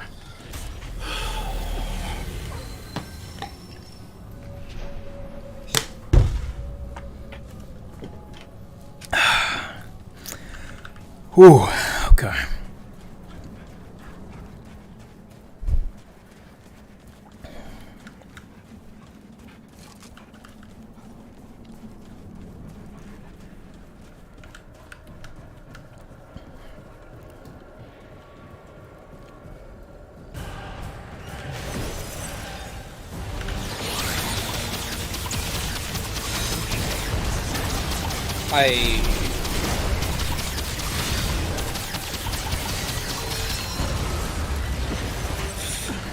This thing so much.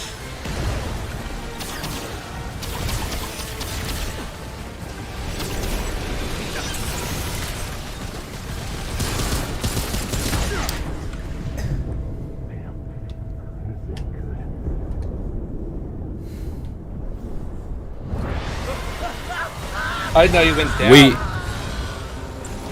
We have to stay relatively close together. I agree. Those orbs, they're damn near transparent when they're on the other edge of the arena, and they snap to me in 0.1 seconds. Is that what happened? Yeah. So there was no way I could even see them coming.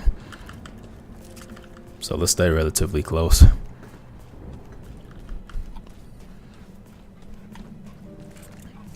And I haven't figured out when he summons those things exactly. They just kind of show up.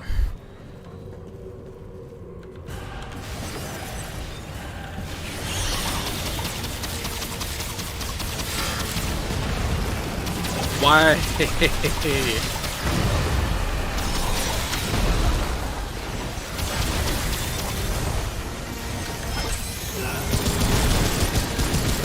I have a healing zone at my feet. Okay.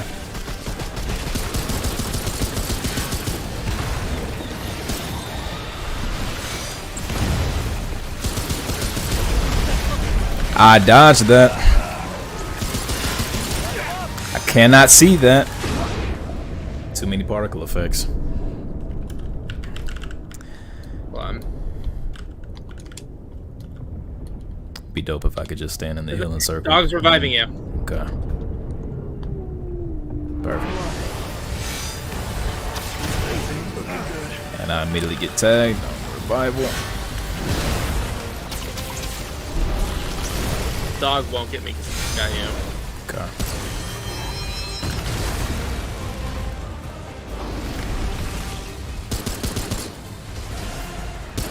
Let's see what he's gonna do.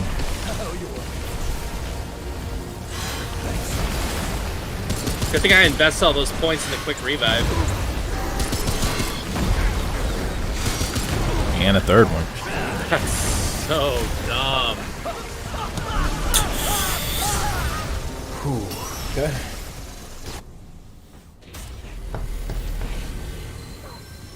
I think we just have to learn it now. I'm gonna check corrosive rounds. Those do a lot of damage.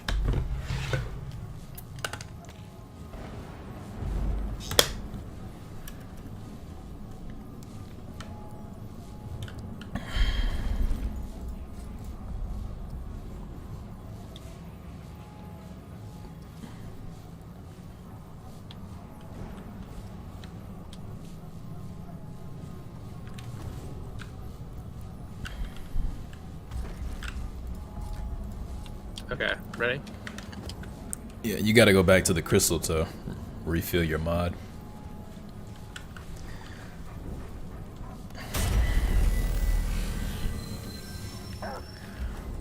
Come on. Good thing we don't have to work tomorrow. Yeah, for real. And I would love to go ahead and finish up the stream tonight if we can. So we're not coming back to this boss fight. Let's get him.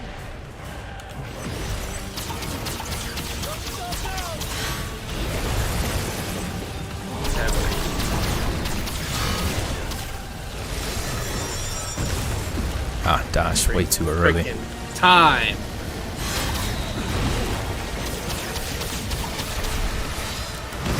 You know what gets me? When he does the little AoE attack with his sword, it goes hella fast. But if he does it with his fist, it goes super slow. Trips me up every single time, and I'm about to... Oh, I actually survived that. Okay.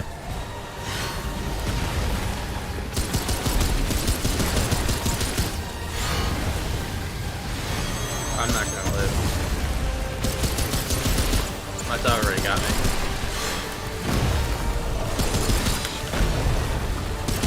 If I can somehow survive the first like 3 seconds of the fight, I feel a lot better.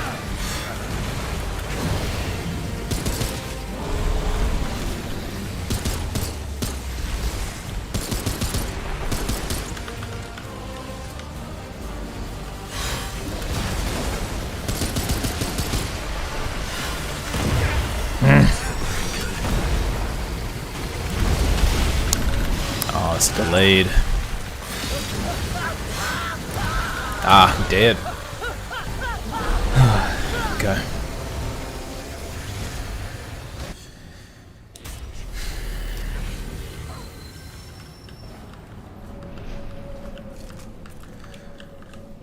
What is the solve here?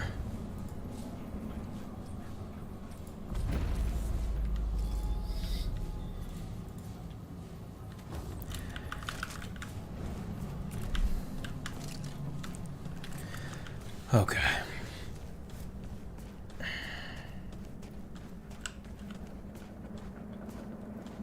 Ready? Yeah, I was just looking to see if there's anything I could use. You'd be the one that's keeping count, Nick, so I'm not for sure.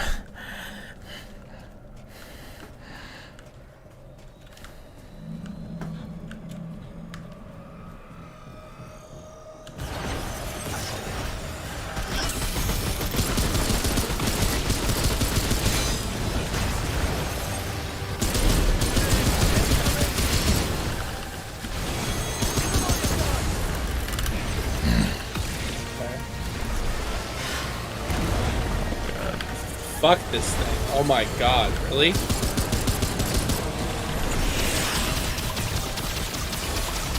Well, I can't hit any one of those. Where's this thing at? Above us.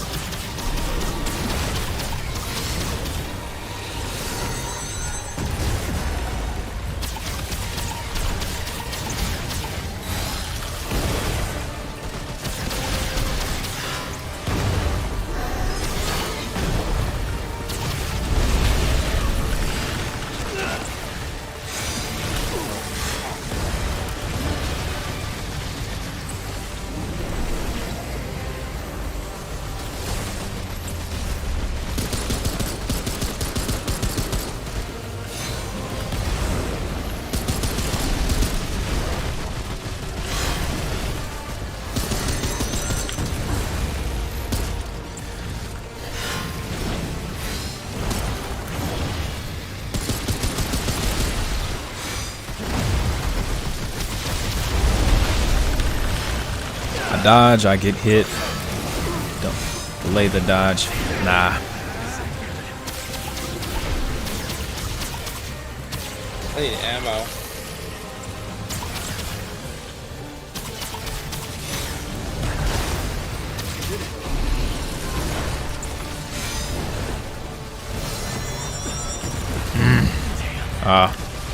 So close to death. Get me up. Let me heal. He's focusing me. Okay, we got the orbs.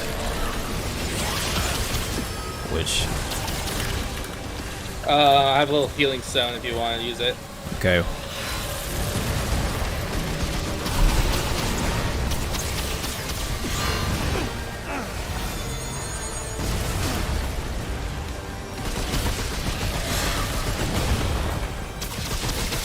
Come on, we almost got him down, Harv. Come on now. He said. No, I'm just saying. Focus up, focus up.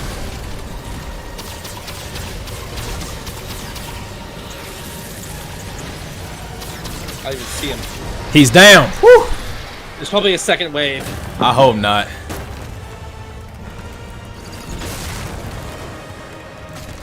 Might be. Yep. Yep. Damn.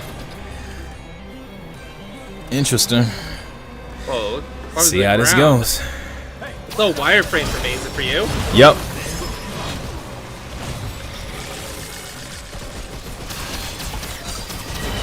Wait, excuse me.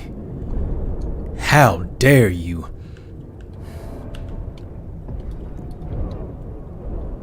What is even going on?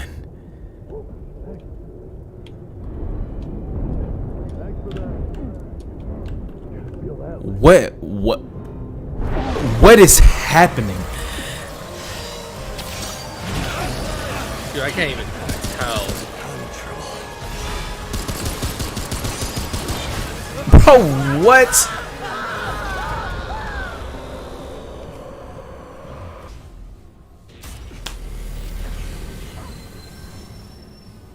You are kidding me. How do you even learn that? Let's hear it. Let's hear the rat.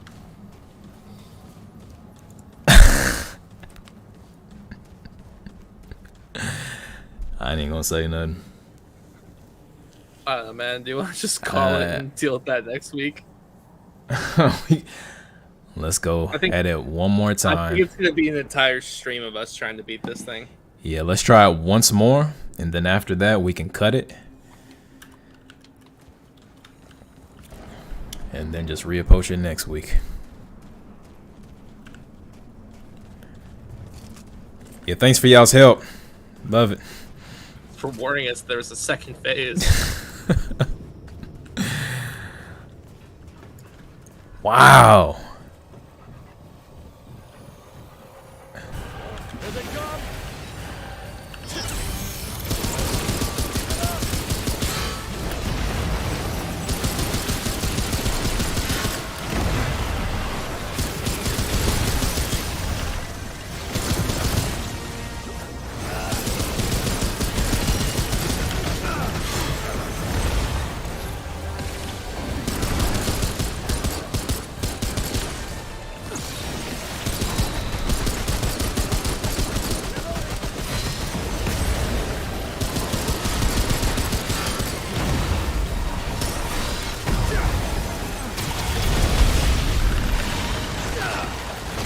I guess we just always get caught by that.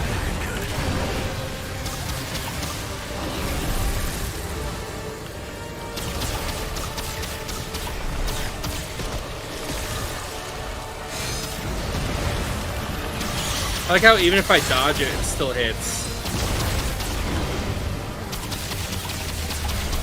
Dog already got me. Okay.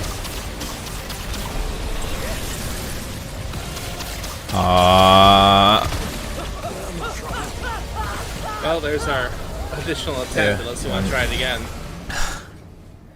Make it an even 10 o'clock ending. We can just try again. I'm sure we'll die in like 3 minutes. That's the spirit. Let's go. I will say, it seems like the first phase we're melting it faster. Are you using your corrosive rounds? No, I'm using the glitch rounds. Oh.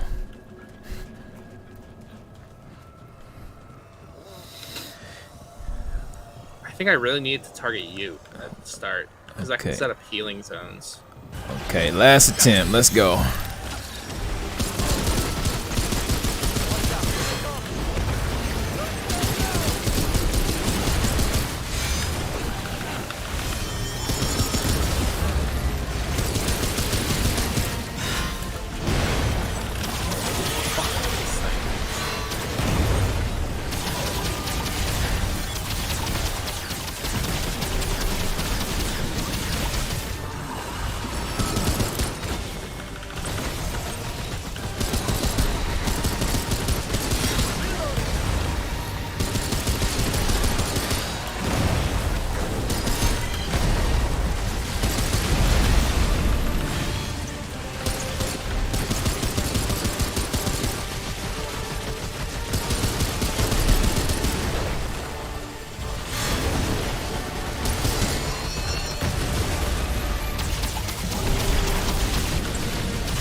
Dog doesn't have me. Okay.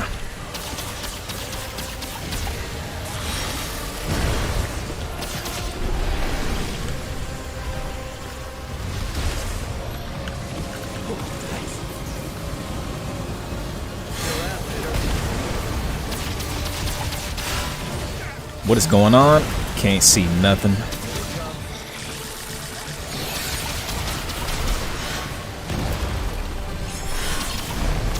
I hate this boss so much.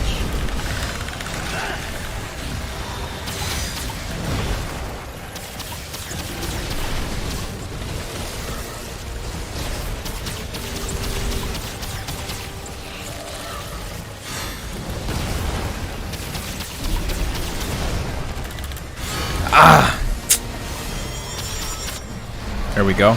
Cool. Okay. Hopefully you're up, or you might be down in the next phase. I'm up. Okay, cool. Like, I went down, then my dog had another res, so it got me up. Okay.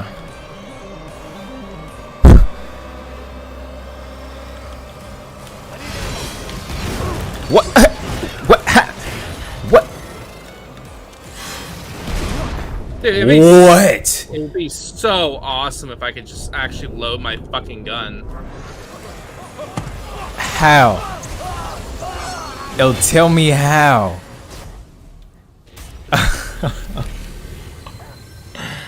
That is not fun. Not at all. That's so stupid. But listen, y'all, we gonna end it there. We getting frustrated. Hope y'all had some good entertainment today. The death count was exceedingly high, higher than it's ever been. So hopefully, well, actually, nobody won their death bets today because we died too much. But thank y'all for being here. Hopefully, y'all was able to get y'all's questions answered appropriately. And we're gonna come back at this next week with a clear mind because this is frustrating as hell. Yeah, we've been streaming since like 6:30, so Yeah. that's like what should be like 4.5 hours, right? Yeah. So quite a long time. So thank y'all for being here. We're gonna step away. I'm just gonna say that we're gonna step away. Can't really talk right now. So thank y'all for being here. We always love y'all support, showing up, engaging in the chat, and being here. So thank y'all so much. We will see y'all next week, and we're gonna kill this boss. We are going to annihilate this boss next week, okay? So until then. Can't wait to see the thumbnail on that one. I'm gonna have fun with the thumbnail. Good annihilation. All right. Until next time.